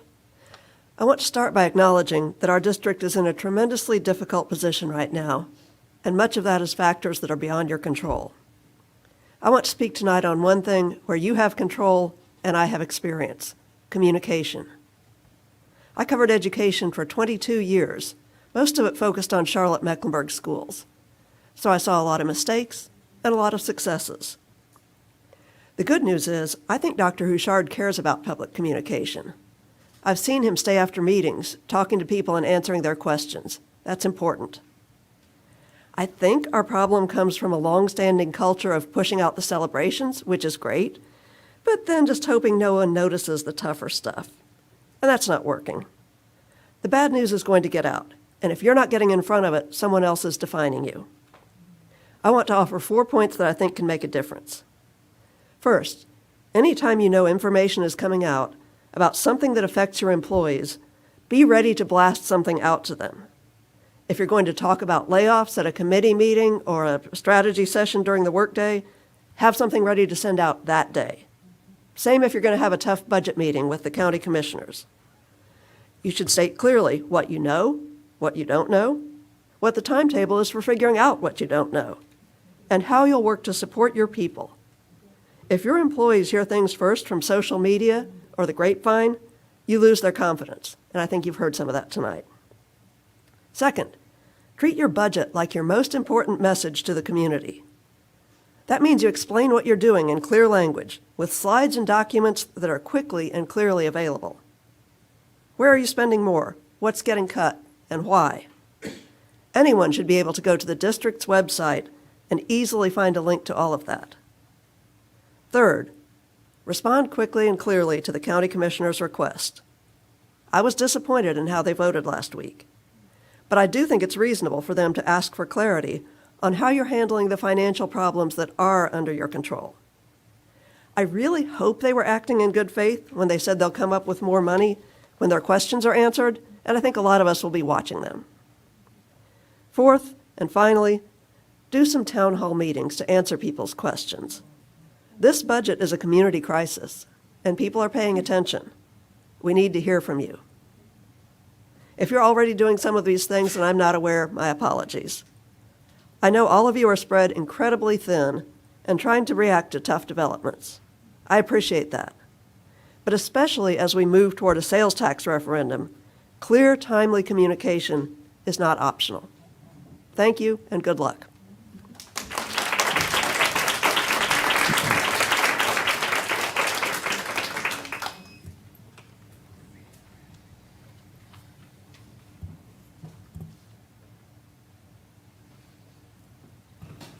So thank you to all of our public speakers tonight. We do appreciate hearing from the community about your concerns. Next on our agenda is the approval and correction of minutes. I need a motion to approve the minutes from our April 20th regular scheduled meeting. Mr. Dedman? Second. Ms. Smith, any discussion on those meetings? Or excuse me, those minutes? Hearing none, all in favor? It's unanimous. Next is our operational committee report, and the chair of that committee is Mr. Moore. Mr. Chairman, Dr. Chair will give that report. Thank you. Okay. The Operations Committee met in the Rader Center on Monday, May 4th. The committee consists of Chairman Brent Moore, myself, Lee Dedman, and Todd Kinlaw. Our agenda discussion included the following: feasibility study. Superintendent Houchard presented information regarding the district's feasibility study initiatives intended to maximize resources, reduce duplicate personnel, and achieve cost savings throughout the district. Reduction in force, or RIF. Superintendent Houchard gave an update on the reduction in force in accordance with Policy 7820, reduction in force in state law. He outlined the time frame spanning July 2024 to July 2026. This presentation offered a comprehensive look at staffing modifications, the implementation schedule, and associate personnel measures intended to better synchronize district staffing levels with current operational requirements and financial constraints. Technology support services updates. Chief Technology Officer Curtis Popham reported on the following TSS updates. TSS engineers developed a query designed to identify compromised online accounts, which had achieved a 100% success rate within the district. The board will further inform that TSS technicians had repaired 1,406 Chromebooks since January 2026. Technicians will continue assessing and repairing all collected Chromebooks to ensure that devices remain functional, usable, and updated for students and staff's use. Assistant Superintendent of Operations Bessie Harvey presented the following. The board received an update regarding community eligibility provision, or CEP, which allows eligible high-poverty schools to provide breakfast and lunch to all students at no charge through the National School Lunch and School Breakfast programs. Administration reported that 45 currently participate in CEP, which eliminated individual household meal applications, reduces complimentary meal processing, and helps decrease student meal debt. Ms. Harvey presented a proposal to increase non-CEP student meal prices by 25 cents in order to help offset rising fuel and food costs. The committee recommended approval of these items, which will be on the consent agenda tonight. In addition, the following items were discussed by the committee and recommended for approval on the consent agenda. Ashbrook High School hallway ceiling grid and tile installations, Greer Middle School rock excavation, Mount Holly Middle School chiller replacement, Sadler Elementary chiller replacement, design concept stand for South Point High School and Bessemer City High School, Zone 2 lawn care amendment, American Alternative Transportation, Carolina Specialty Transportation, and Primary Care Solutions. Our next operations meeting will be held on Monday, June the 1st. Thank you, Ms. Cherry, and to our Operations Committee. Our next report is from our Curriculum Committee, and the chair is Mr. Jeff Ramsey. Thank you, Mr. Chair. Mr. Stevens is going to do the report. Thank you, Mr. Ramsey. The Curriculum and Instruction Committee met at the Rader Center on Monday, May the 4th. The committee consists of Chairman Jeff Ramsey, Robbie Lovelace, Janice Smith, and A.M. Stevens III. Our agenda discussion included the following: the Human Resources Update and Feasibility Study as previously reported from the Operations Report, Student Support Updates, an updated list of schools closed to transfer for the 2026-27 school year was shared, which included the addition of Bessemer City Primary. Dr. Powers provided an overview of the data collection process related to the Choice Program Survey, including feedback gathered from the Parent Advisory Council and the Student Advisory Council. CTE update. Executive Director Dr. Brian Denton and CTE Director Dr. Rusty Parker shared highlights from the May CTE Connections newsletter, including recognition of the CTE Teacher of the Year, Students at Work initiatives, and the Teamship Pilot Program. Information was also provided on the 2026-27 Path Forward Future Initiative, including middle school phasing module placements and high school simulator placements. Associate Superintendent Tanya Kales provided a strategic plan update, noting the goal to increase the ACT key or work keys composite percentile from 47% to 62% by 2030. She also shared that the CTE program will support improved work keys performance through aligned academic skill building, test-taking strategies, and career-focused instruction across high schools. Federal grant application update. Ms. Kales also presented the proposed 2026-27 federal program budget and the accompanying grant application details. This item appears on the consent agenda, and the committee recommends its approval. In addition, the following items were discussed by the committee and are recommended for approval on the consent agenda: the driver's education contract and the Department of Exceptional Children Contract Services. The next Curriculum and Instruction Committee meeting will be held on Monday, June the 1st. Thank you, Mr. Stevens, and to the rest of the Curriculum Committee. Our next committee report is our Policy Committee, and the chair is Dot Cherry. Okay, the last committee report, Policy Committee also met, we were the last committee to meet at the Rader Center on Monday, May 4th at 5:30. The committee consists of myself, Janice Smith, and A.M. Stevens. We've reviewed the following policies. Policy 3226, Internet Safety. 3103, homeschool dual enrollment for athletics. Policy 4315, alcohol and drug abuse policy for student athletes. 4316, eligibility for transfer athletes. And 4395, suspension from participation in extracurricular activities.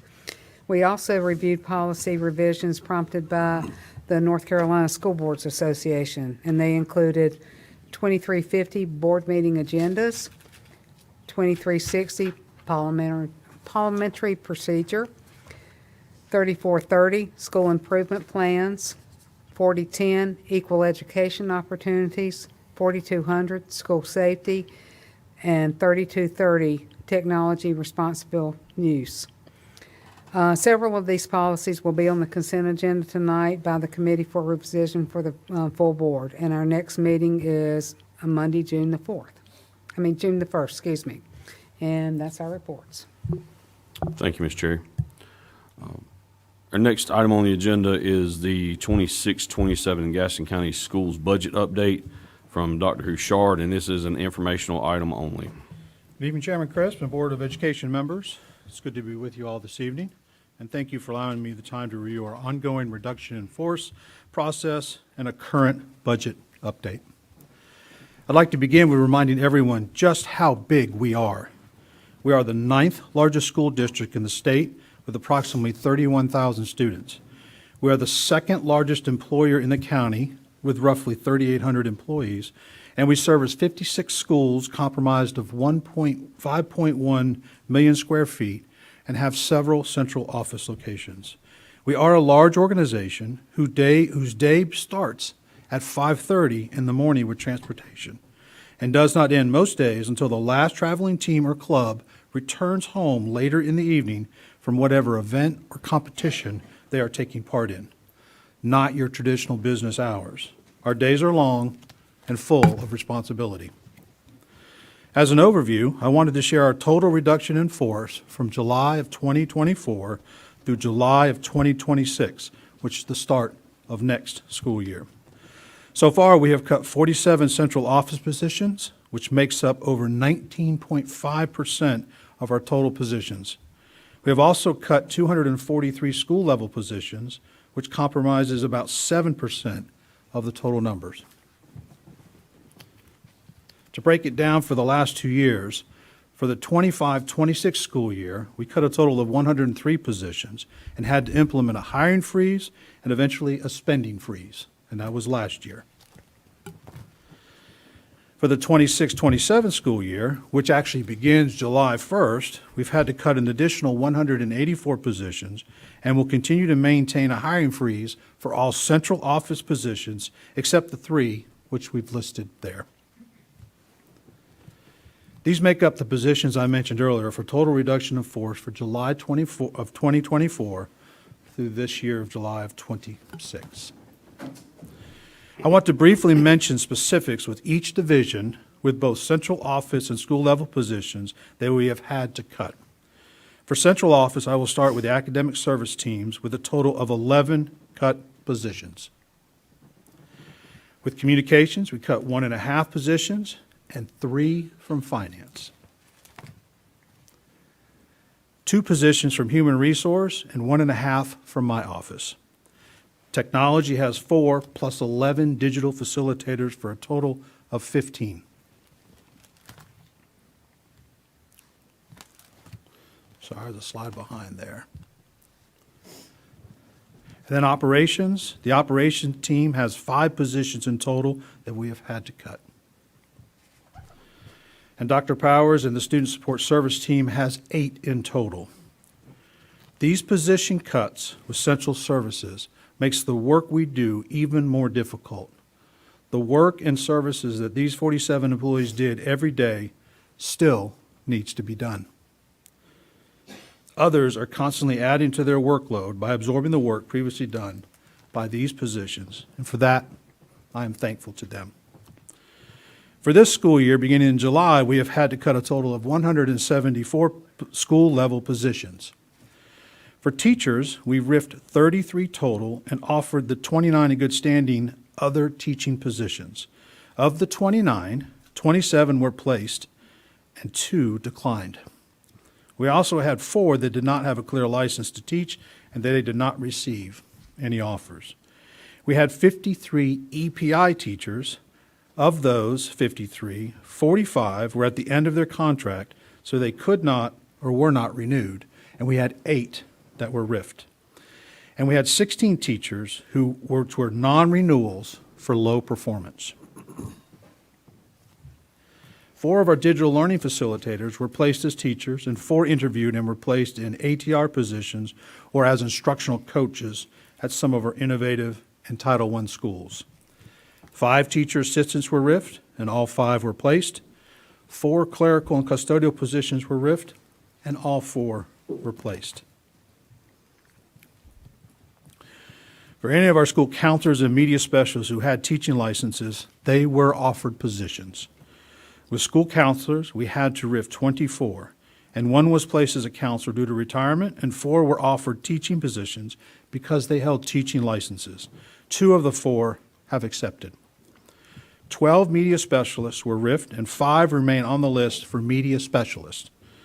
1 was placed because she had a teaching license, 2 retired, 2 did not have a clear media specialist license, and 2 declined teaching positions. 5, and I believe the number now is 4, remain on the list for placement. So thank you all for letting me review the reduction in force process. Now I would like to take a few minutes to discuss the Gaston County Board of Education local budget request for the 26-27 school year and budget received. The Board of Education for the 26-27 school year asked the county, budget request to the county was made up of the following. Of course, we started with $54.8 million, which is the money we received last year. We added ongoing expenses at $2.8 million. $2.3 million was added for Chromebooks and $500,000 for certified teacher supplement, which the total request for local operating was $60,483,000. We also had a request of $4 million in capital maintenance to take care of our buildings, which averaged out to be 78 cents a square foot. We provided in the local school board budget request, which is online, the 16 purpose codes and exactly what the revenues are needed for, as well as a detailed explanation of any ongoing or new expenditures. And those expenditures are as follows. Ongoing expenses were to cover inflation. Ongoing expenses were to cover the state increase in employee compensation because we must match that with our locally paid employees, as well as employer-paid benefits. It included a replacement end of life for student mobile computers. Our new expenditures was $500,000 to enhance the employee salary supplement for teachers, and then, of course, the capital maintenance and repair. And I want to share this. This is an example, a simple example of what our school operation funds look like once we remove the 3 biggest expenses. So we're given $54.8 million last year. Off the top, we know $6.8 is sent to charter schools. We know $9 million goes to teacher supplements, and $5.5 to $6 million is just to pay the utility bills. So before we even start budgeting, we know that number is really more like $33 million. And that's just for illustration example point. So just to review, the Board of Education request for 26-27 school year was $60.4 million in local operating and then $4 million in capital maintenance. So this chart shows 7 counties that look much like Gaston in many ways, like size and location. We have listed information in regards to student populations, percent of local budget given to schools, and the total dollar amount given. These figures come from each respective county's website, and all of them separate out debt service. So I don't believe these figures include any bond debt. And as has been pointed out, we are much lower than our peers. Based on the last year's budget of $340 million from the county, 27%, which is the lowest percentage listed in our examples, would yield a local budget share of $91.8 million. The Gaston County Board of Commissioners last week approved a flat operating budget for the 26-27 school year of $54 million and a capital needs portion of $1,227,000, which represents about 24 cents per square foot. I do want to recognize that the SROs and the Commissioner's School was funded, as well as debt service for the continuation of the 2018 bond issued as approved by citizens of Gaston County. I'm appreciative of these services. They are greatly needed. But I do want to remind everyone that they do not support the financial daily operations of the running of a school system. We've had a flat budget 5 years in a row. This chart shows the school year, the total local funding supplied, how much went directly to the teacher supplement, and any additional funds that were available to use towards our local expense. Teacher supplement money added to the $7 million that was already going to local teacher supplements, which today roughly totals $9 million. We're happy for this increase, but find ourselves still way behind our peers and the state average. So over the last 5 years, we've had an increase of $800,000 to apply to our local expenses. Although the board has asked for additional funding each year, our budget has remained relatively flat. A flat budget does not recognize the impact of inflation. When you apply the Consumer Price Index, which is the percentage set by the U.S. Bureau of Labor and Statistics, to our expenses with a simple formula for illustration, you can see part of the funding issue.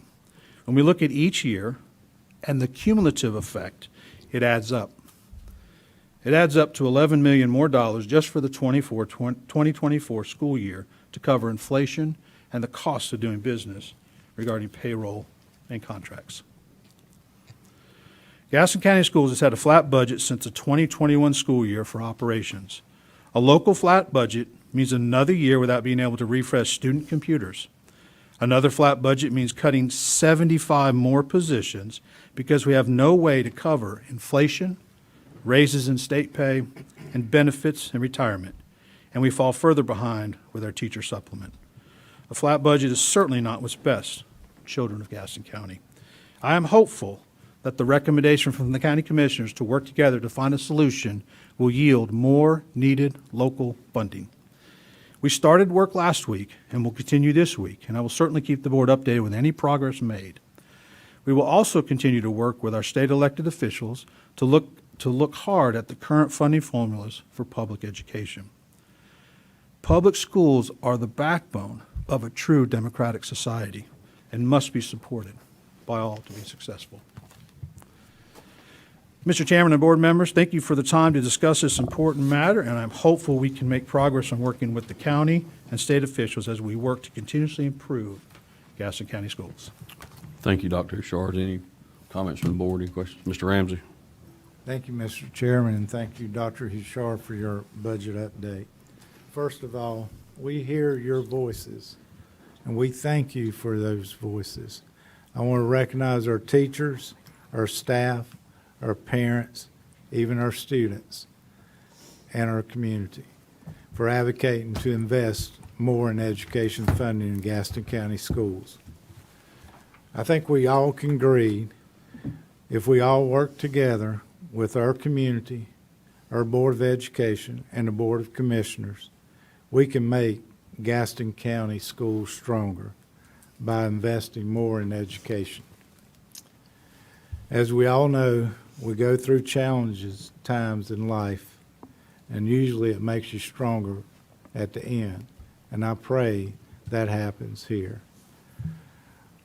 Also, I hope we can continue working with the Gaston County Commissioners to make our public schools stronger together and make an outcome that looks a lot better than it used to. So thank y'all for what you've been doing. We recognize that. I just want to share that we want to thank you for it. Thank you, Mr. Chair. Thank you, Mr. Ramsey. Anybody else on board? Mr. Chairman, I'd like to speak. Ms. Smith? I wanted to take a moment just to say I was torn for quite some time to speak on this subject, but I'm not torn anymore. So it's time to speak. God, give me the strength to speak the truth and the protection after it's spoken. I'm almost 18 months into my position, and I must say this is the first year has been full of learning, listening, and finding my way to meet requirements of my calling. My first introduction to the position was during the Board of Education and Commissioners meeting to discuss the 25-26 school budget on April 1st, 2025. I sat there in total shock at the dynamic. I was eager and excited to collaborate, but that was not the tone. The tone was clear. You answer to us. This was not verbally commanded, but it was the tone and the comments from the commissioners, like, reduce your square footage. We have asked you over and over to look at consolidating Cherryville and Bessemer City high schools. It's not our job to pay your employees. What skin in the game are you going to meet us with? This is when I felt the urge to fight back, to not tolerate the dictation of our students and teachers from those that hold the purse strings. But at that moment, I read the room. We were there to take the lashing, to not rock the boat and cause any potential damage that would potentially impact our schools negatively. So I kept my mouth shut and waited for it to be over. Now, I know a little bit more than I did then, and it's time to speak with the fire that led me to run for this seat. I have learned that all strategies have been approached to bridge this monumental gap in school funding, being nice and not rocking the boat, getting the good old boys together to strike a deal in favor of our schools, bend to unreasonable requests, taking the public lashing and hoping it would pay off. We have met the ransom demands of the commissioners, and now this has gotten us nowhere. I graciously thank the commissioners for being the heroes in the eyes of the community to save us from the inevitable collapse from years of underfunding. Let's set the record straight, really straight. No strategy has worked in years to help the schools, so let's try a new strategy. Pulling back curtains to expose bullying, protection of their interest, and lack of regard for Gaston County. The super we have inherited a mess, and he is falling on the sword daily to fix it. He has begged, attended meetings, sent emails, and shared data. The result? Laughable. They verbally smacked us for not being timely with unreasonable timelines. We sent emails that got no response from county employees. We shared data with hard truths to be told that was offensive. You know what's offensive? Overspending on county traditions. That's offensive. Millions. Us cutting 19% of our administrative staff and only 7% of our school level staff when we have 30,218 students to support. What will cost us millions as a community in the long run? Those cuts. Remember, we are the 9th largest school district in the state, so to do the things that we've had to do recently is a shame. Where could we find the funding? Where could we tighten up? Well, I'll use the words of the commissioners. Put some skin in the game for our students. Let me remind you of some numbers. Our schools have 30,000 plus students. We have around 3,800 staff, and our county has 1,500 employees. Let me share some numbers. So, our top employee comes in at around the number 6 of the equivalent in the county. Our number 2 employee comes in at around number 11 for our county. I'll read the top salaries for the county. $361,000 on average, $336,000, $299,000, $278,000, $245,000, $245,000, $235,000, $228,000, $226,000, $224,000, $223,000, and $223,000. Out of those numbers, only 2 of our employees come in that rank. I'll leave this up here for anybody that wants to review. I encourage you all to take a look for yourselves and ask for the county to make hard decisions. As we stare employees in their tear-filled eyes and delivered hard news and truths with them that hurt their families, our community's children, I can't help but ask, would the commissioners ever consider this? So I ask, what difficult decisions are you making? This is a question I feel you can't answer because it's not your reality. This is not all the county's fault. Our state legislators have not addressed dire issues at the state level. Our allotment formulas are not adequate. Our EC services should match the actual need and not be capped. If we have a population that the state set up, or that the state requires to fund 13, but our population is 15, we're at a deficit. If they give teachers raises at the state level, they must increase the funds to the school to support the increase required to match. A raise for teachers without a raise for funding is crippling districts across the state. Our board has been criticized for not fighting, not sounding public alarms, not working fast enough, and several other criticisms. This year has been eye-opening. This year has lit a new fire. This year will change how this board will engage moving forward. This is not a speech to point fingers. It is a speech to bring light on efforts that by this board and respond to recent comments which have been made that do not resemble the whole truth. Politics don't allow all members of our board to speak, but I know the feelings are more than mutual on our feelings of defeat. To the students, teachers, counselors, nurses, and all that have been devastatingly impacted by these hard decisions this board has had to make, please know it was and still is hard. My heart is broken for the decisions we had to make, but please know it wasn't what any of us wanted. Thank you. Thank you, Ms. Smith. Mr. Dedman. I'd like to say congratulations. I agree with you 150%. And, the commissioners have not treated us fairly or right. And I appreciate you saying that, and I stand right with it. Any other comments? Thank you, Dr. Hushar, for that update. You're back on the table for a feasibility study update.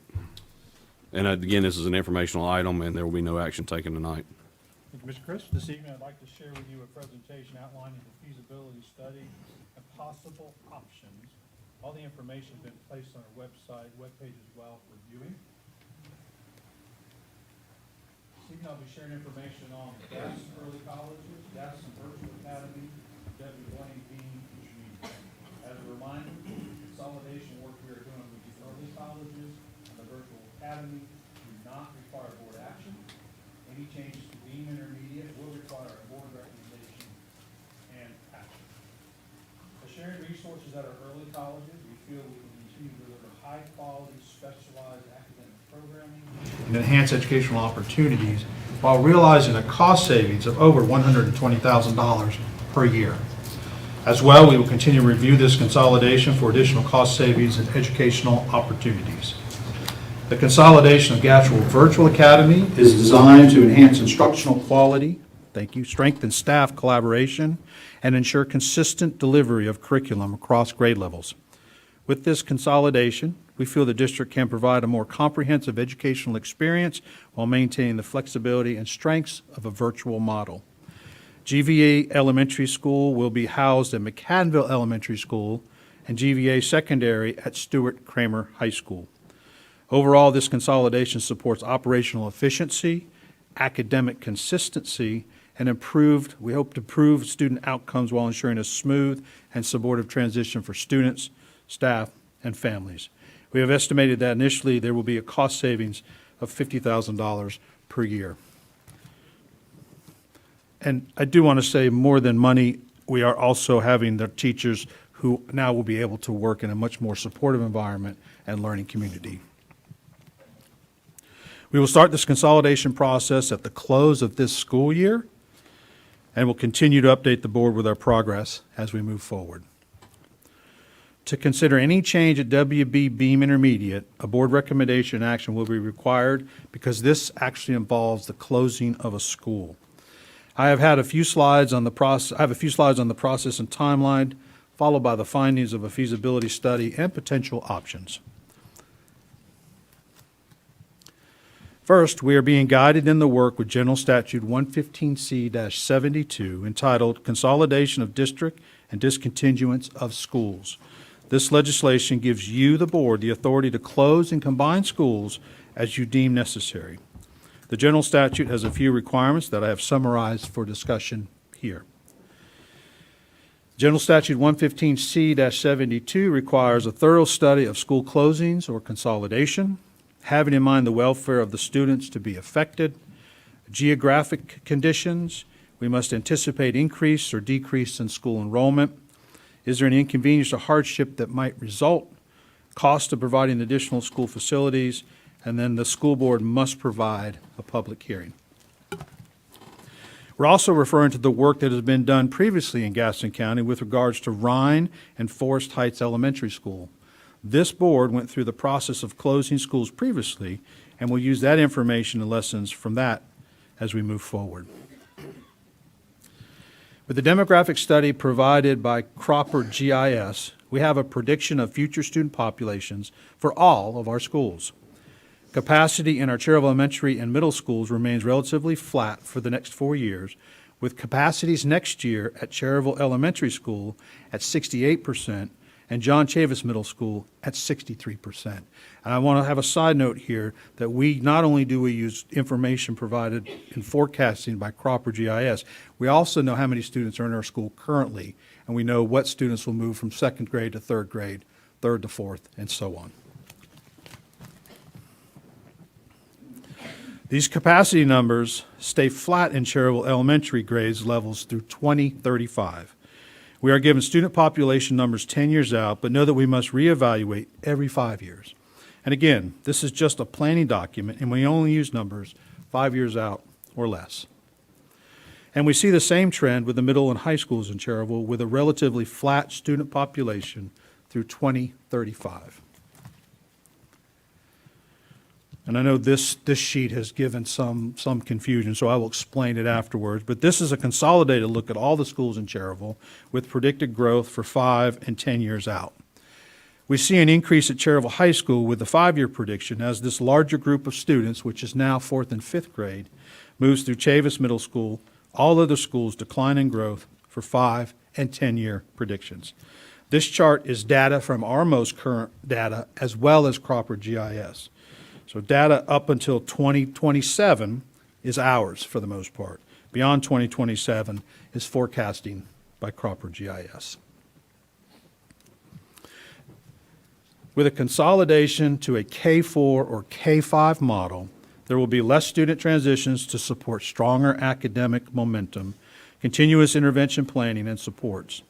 We also know that a K4, K5 school model can allow for a more consistent instructional practice to support early literacy and math instruction interventions. This model allows for a better vertical alignment of curriculum across all grade levels. A 5.8 or a 6.8 middle school supports increased academic rigor, enrichment opportunities for all who attend. Specifically for Chavis Middle School, as a 5.8 school, it would qualify as a Title I, thus giving instructional coaches and more services. Factors exist and would need to be considered if a consolidation were to be implemented. We know that a wider age span among students requires intentional planning. Although we have a 4-year grade span at our high schools, 9 through 12, and a 6-year span at most of our elementary schools, K5, we know that a 5.8 span of 4 years would be new to 5th graders and would require planning and communications. We also know purposeful transition supports would be needed for students and teachers from all grade levels. And if a consolidation is proposed, we know that school design, scheduling, leadership structures all must be aligned. A consolidation of W. Blaine Beam students to another school result in an estimated savings of $288,000 per year, with a reduction of personnel and duplicated services being the largest savings, then utilities, supplies, and finally, materials. So the 3 options that we provided. Option A is 4th grade to Cherryville Elementary School. That would be 418 total students. We know Cherryville has a capacity of 500, so they would be at an 83.6% capacity.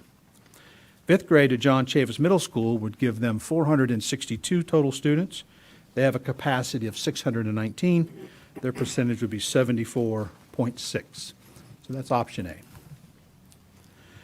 Option B is the same as option A, but we would allow any 5th grader who does not want to attend Chavis Middle School to attend Tryon Elementary School for the 26-27 school year, then transition back to Chavis Middle School in the 6th grade. This would be for 1 year, and we would transport those students.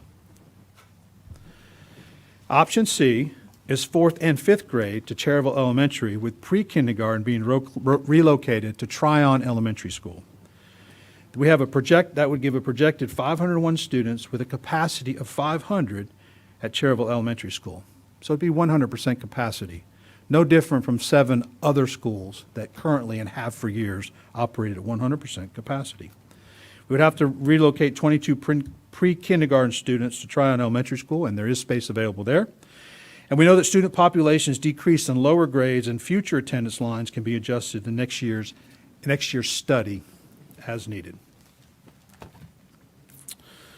And Mr. Chairman and Board of Education, I think after discussion with staff, school personnel, several board members, stakeholders, community members, we feel like option C should be our primary focus, not only focus, but our primary focus as we move forward. Mr. Chair, Mr. Superintendent, I appreciate that option being put forward, but as always, we will continue the process and keep all those options. Ms. Lovelace. Yes, thank you, Mr. Chair. First, I would like for everyone to know that I concur with what Jeff Ramsey said. Audience, we are hearing you. And this was a very inspiring public expression this afternoon, and I appreciate each and every one of you. Dr. Bouchard, there's something that I would like to ask.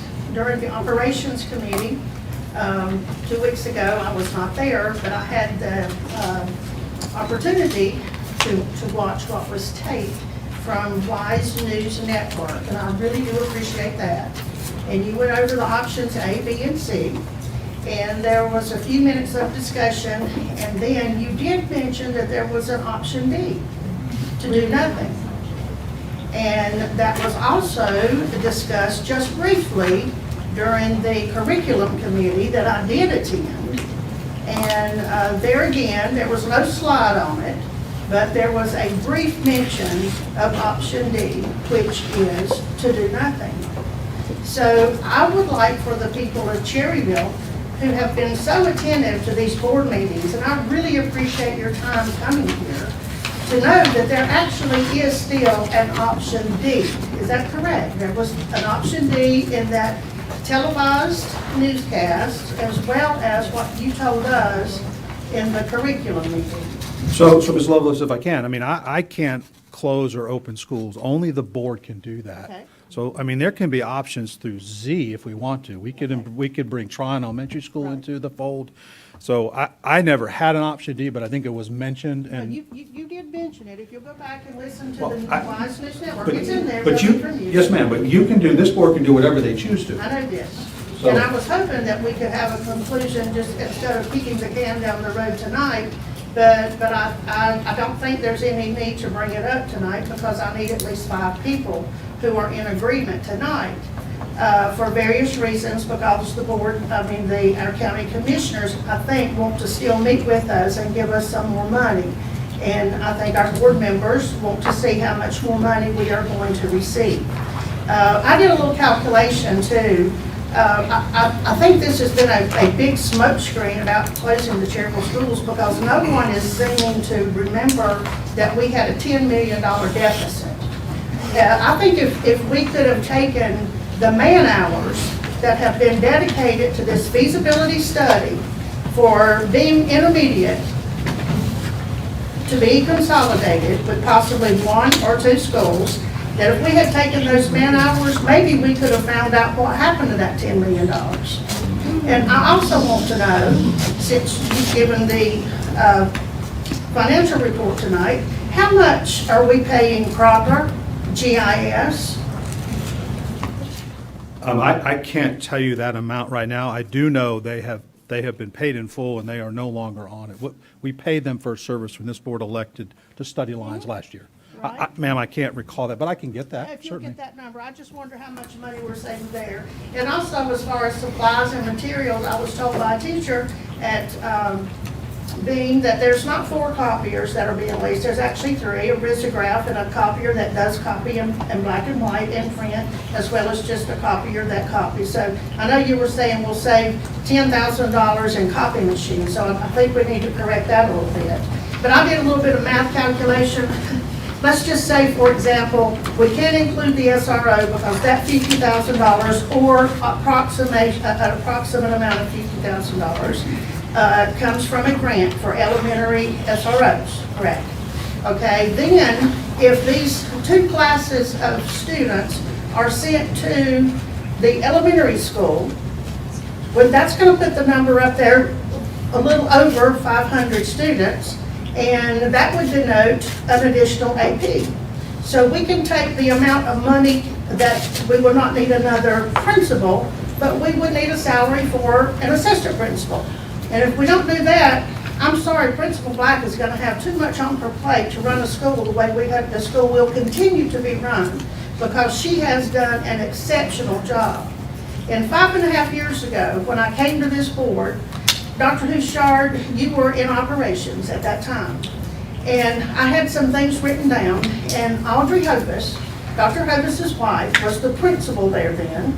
And we got together and we asked her some of the things, safety issues that she had about that school.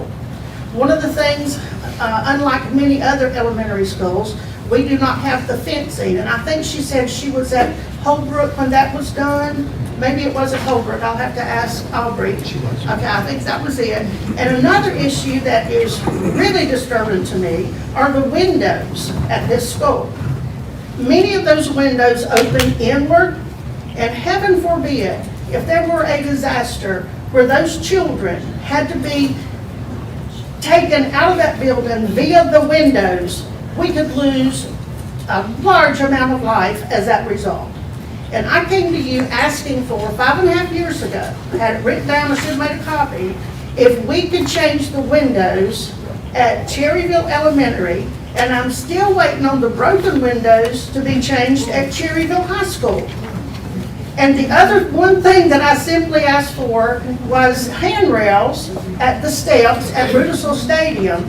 And I want everybody to know that's the only accomplishment that I've made since I've been on this board, are the handrails that are on those steps at Rudisill Stadium, where I have stood for many years working football games, watching our citizens trip down those steps, watching children fall down those steps, primarily because they were unattended by a parent. I must say that too. But thank you, Dr. Huchard, for at least having those handrails. That was very important. But if we send one class or even 2 classes to that school, we're looking at some severe safety issues.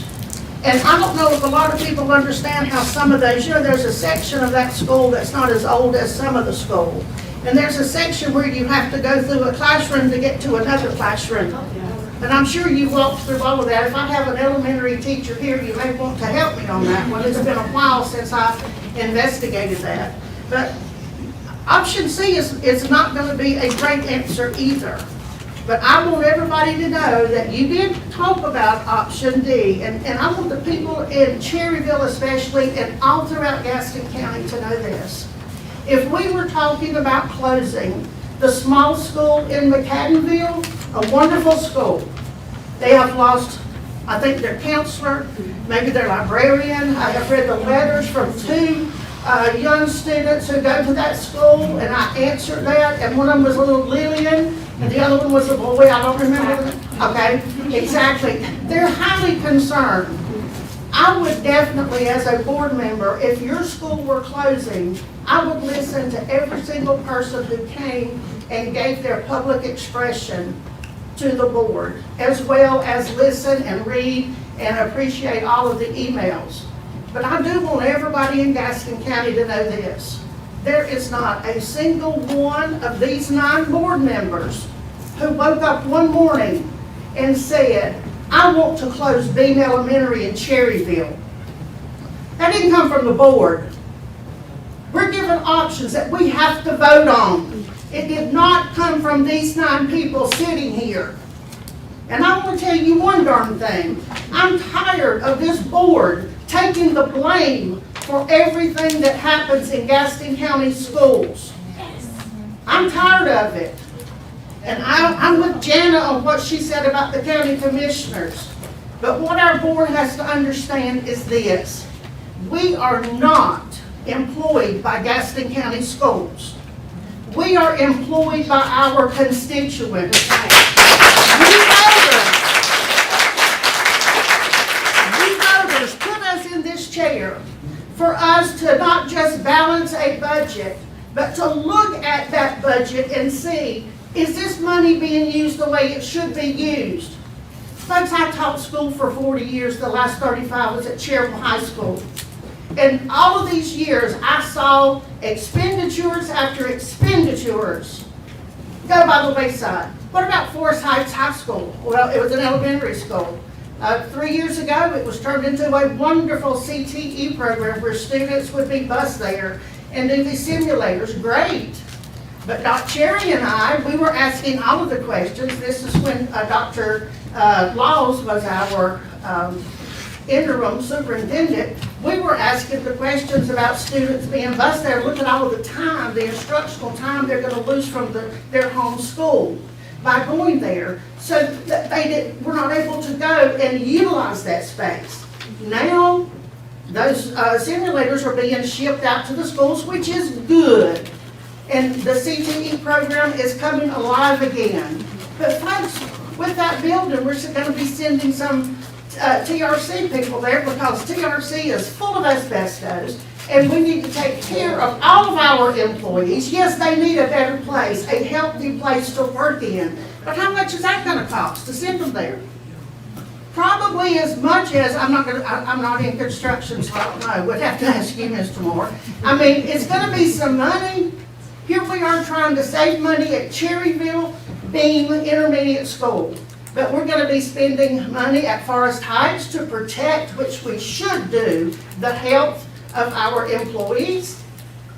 Folks, we have some real problems in this county. But please do not think that this board is the reason that Beam Intermediate was chosen to be the school for consolidation.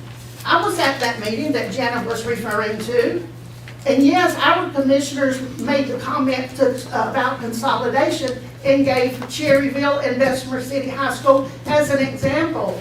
I never heard them say anything about closing an elementary school. But I do know we have a lot of schools, and we have a lot of old schools. Yes. But if we move students, let me tell you now, to the elementary school, we are talking about a severe safety issue that needs to be looked into first. And if we move just one grade, the fifth graders, to the Chavis site, can you imagine those kids being kept on one hall? Are they going to feel like they're going to a building or going to a school? How are they going to feel like they belong to Chavis if they're completely isolated? And I think I've taken enough time because we all need to get home. But I think I've said what I need to say for tonight. Thank you all for listening.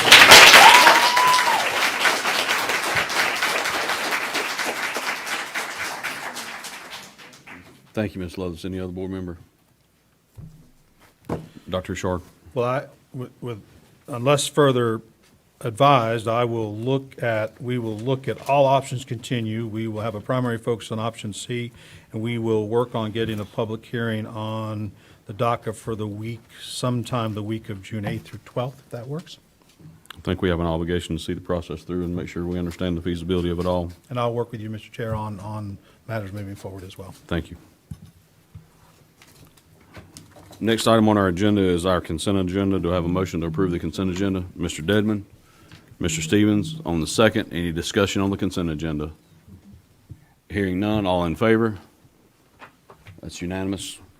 Our next item on the agenda is the driver's ed contract. I need a motion to approve the driver's ed contract. Ms. Cherry, second by Mr. Stevens. Any discussion? All in favor on the driver's ed contract? All opposed? Madam Clerk, did you get that record? Thank you.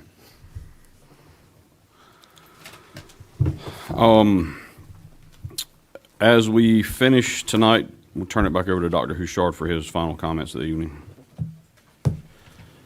Thank you, Mr. Crisp. It's me again. Mr. Chairman and members of the board, it's hard to believe that the end of the 25-26 school year is here.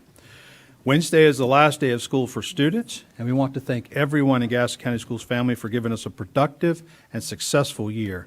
We hope everyone enjoys their summer break. It's well earned. Wednesday, August 12th, the first day of school for students, will be here before we know it. But until then, we hope everyone enjoys their summer and summer break. Our graduation season for the class of 2026 begins tomorrow. We have 2 ceremonies on Tuesday in the Myers Center at Gaston College. The Gaston Early College graduation ceremony is at 3 p.m., followed by the Gaston Early College High School Medical Science ceremony at 6 p.m. Many of our early college students earned an associate's degree as well from Gaston College, and they celebrated last week. Looking ahead to Wednesday, we have 3 more graduations. The Gaston Virtual Academy at 9 a.m. in the Myers Center again at Gaston College. Webb Street School at 11 a.m. in their school's gymnasium. And then at 2 o'clock, the Warlick Academy also in their school's gymnasium.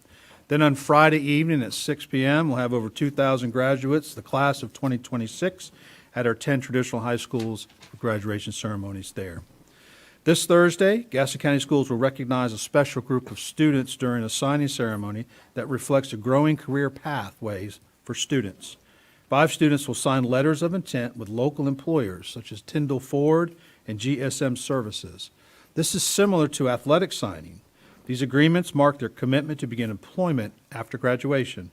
In addition, a 6th student will sign an apprenticeship agreement with Bloom, giving hands-on training and real-world experiences in the workplace for them. The ceremony will be held this Thursday at from 2 until 3 p.m. at the Linda Rader Staff Development Center in Gramerton. Last month, we held our Evening of Excellence ceremony to recognize outstanding educators and announce our Of the Year winners for the 26-27 school year. It was an outstanding evening, and we would like to express our appreciation to Truist for sponsoring the ceremony again this year. We'd also like to thank the Gaston County Education Foundation and Courage Kia for their additional partnership and support. 2 weeks ago, our Gaston County Teacher of the Year for the 26-27 school year, Ms. Erica Baird of Forest View High School, received her new Kia K4 from Courage Kia in Gastonia. We are grateful to the General Manager, Dan Ferrara, for making this possible for our Teacher of the Year for the 4th consecutive year. Schools will be out for the summer very soon, as we've mentioned, and beginning June 1st through July 30th, Gaston County schools will provide free breakfast and lunch meals for children at locations across Gaston County. Parents can visit the Gaston County Schools website for a complete list of meal locations, dates, and times for our summer meal programs, and we're excited about that. We will implement again this year our summer work schedule beginning Monday, June 1st. Our schools and central departments offices will be open Monday through Thursday from 7 a.m. till 5:30 p.m. and closed on Friday. The summer schedule will continue through Friday, July 31st. The Teaching and Learning Summer Series begins June 3rd, and we're excited about this, and registration is quickly filling up.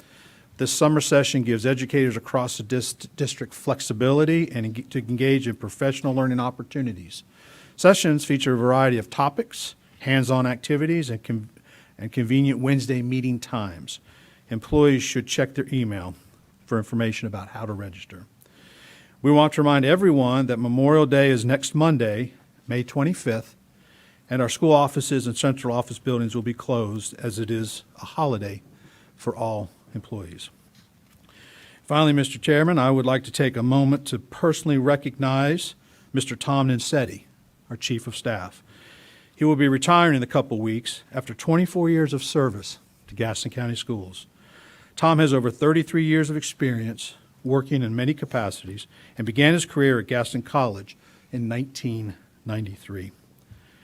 I want to take a moment to say how much I appreciate Tom and his contributions to Gaston County Schools and to me over the last 3 years. He was set to retire 3 years ago. In fact, he had his paperwork signed in hand and ready to go. I asked him to stay on to help me with the responsibilities of leading the district, and he accepted the offer. Tom has been a guiding force in leading Gaston County Schools. He is a trusted colleague and a true friend. Tom, thank you for your years of service and leadership. You truly made a difference. We are happy for you as you enter this new chapter of your life, and we'll miss you in cabinet, senior leadership, and Gaston County Schools. Mr. Chairman, that completes my comments. Mr. Chairman, I have one question. Where is the operations committee meetings going to be held? Going to be back at the Rader Center or review? For June 1st. I don't think we've determined that yet. Tentatively at the Rader Center. Okay, tentatively Raiders. Thanks. Thank you. Thank you, Dr. Short. Thank you for your comments. Tom, it's been a pleasure working with you. Thank you. It's a calming force to hear you in the room sometimes. We appreciate your outlook on things. Thank you so much, and congratulations on your retirement. Tom, I just want to say you're a quitter. I'm going to miss you, Tom. You are just absolutely a treasure. Thank you. All right, so as we close the meeting, I do want to thank all of you for your support of the board and for Gaston County Schools.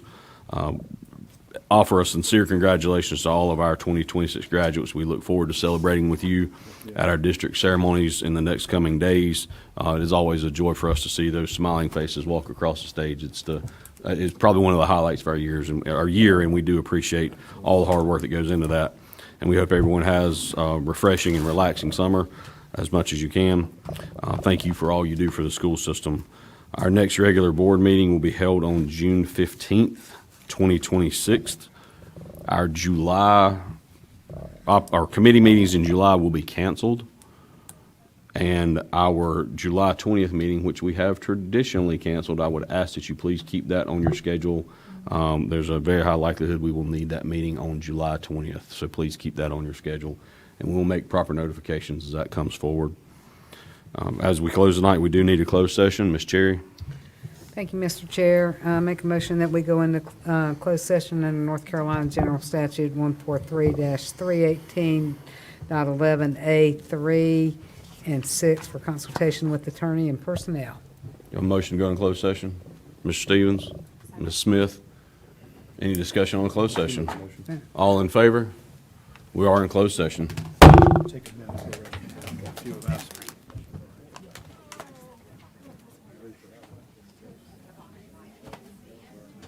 Hey, what if I'm opposed to going in closed session?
We're back in open session. Dr. Huchard?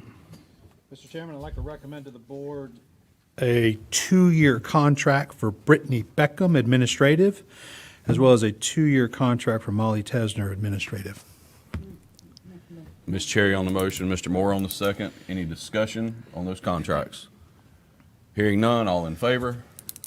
That's unanimous. Do I hear a motion to adjourn the board meeting? Can I make some Oh, announcements? excuse me. Sorry, Dr. Huchard. Would like to make a few announcements on administrative replacement, if that's possible.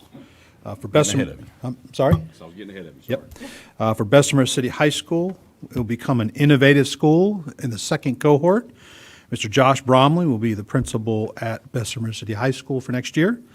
Bessemer City Middle School will become an innovation school, second cohort.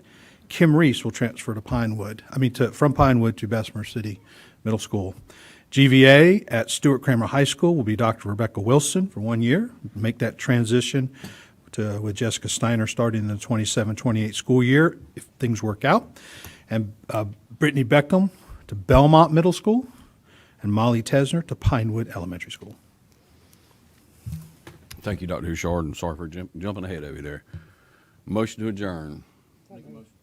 Mr. Kinlaw, Mr. Stevens on the second. Any discussion? All in favor? We are adjourned.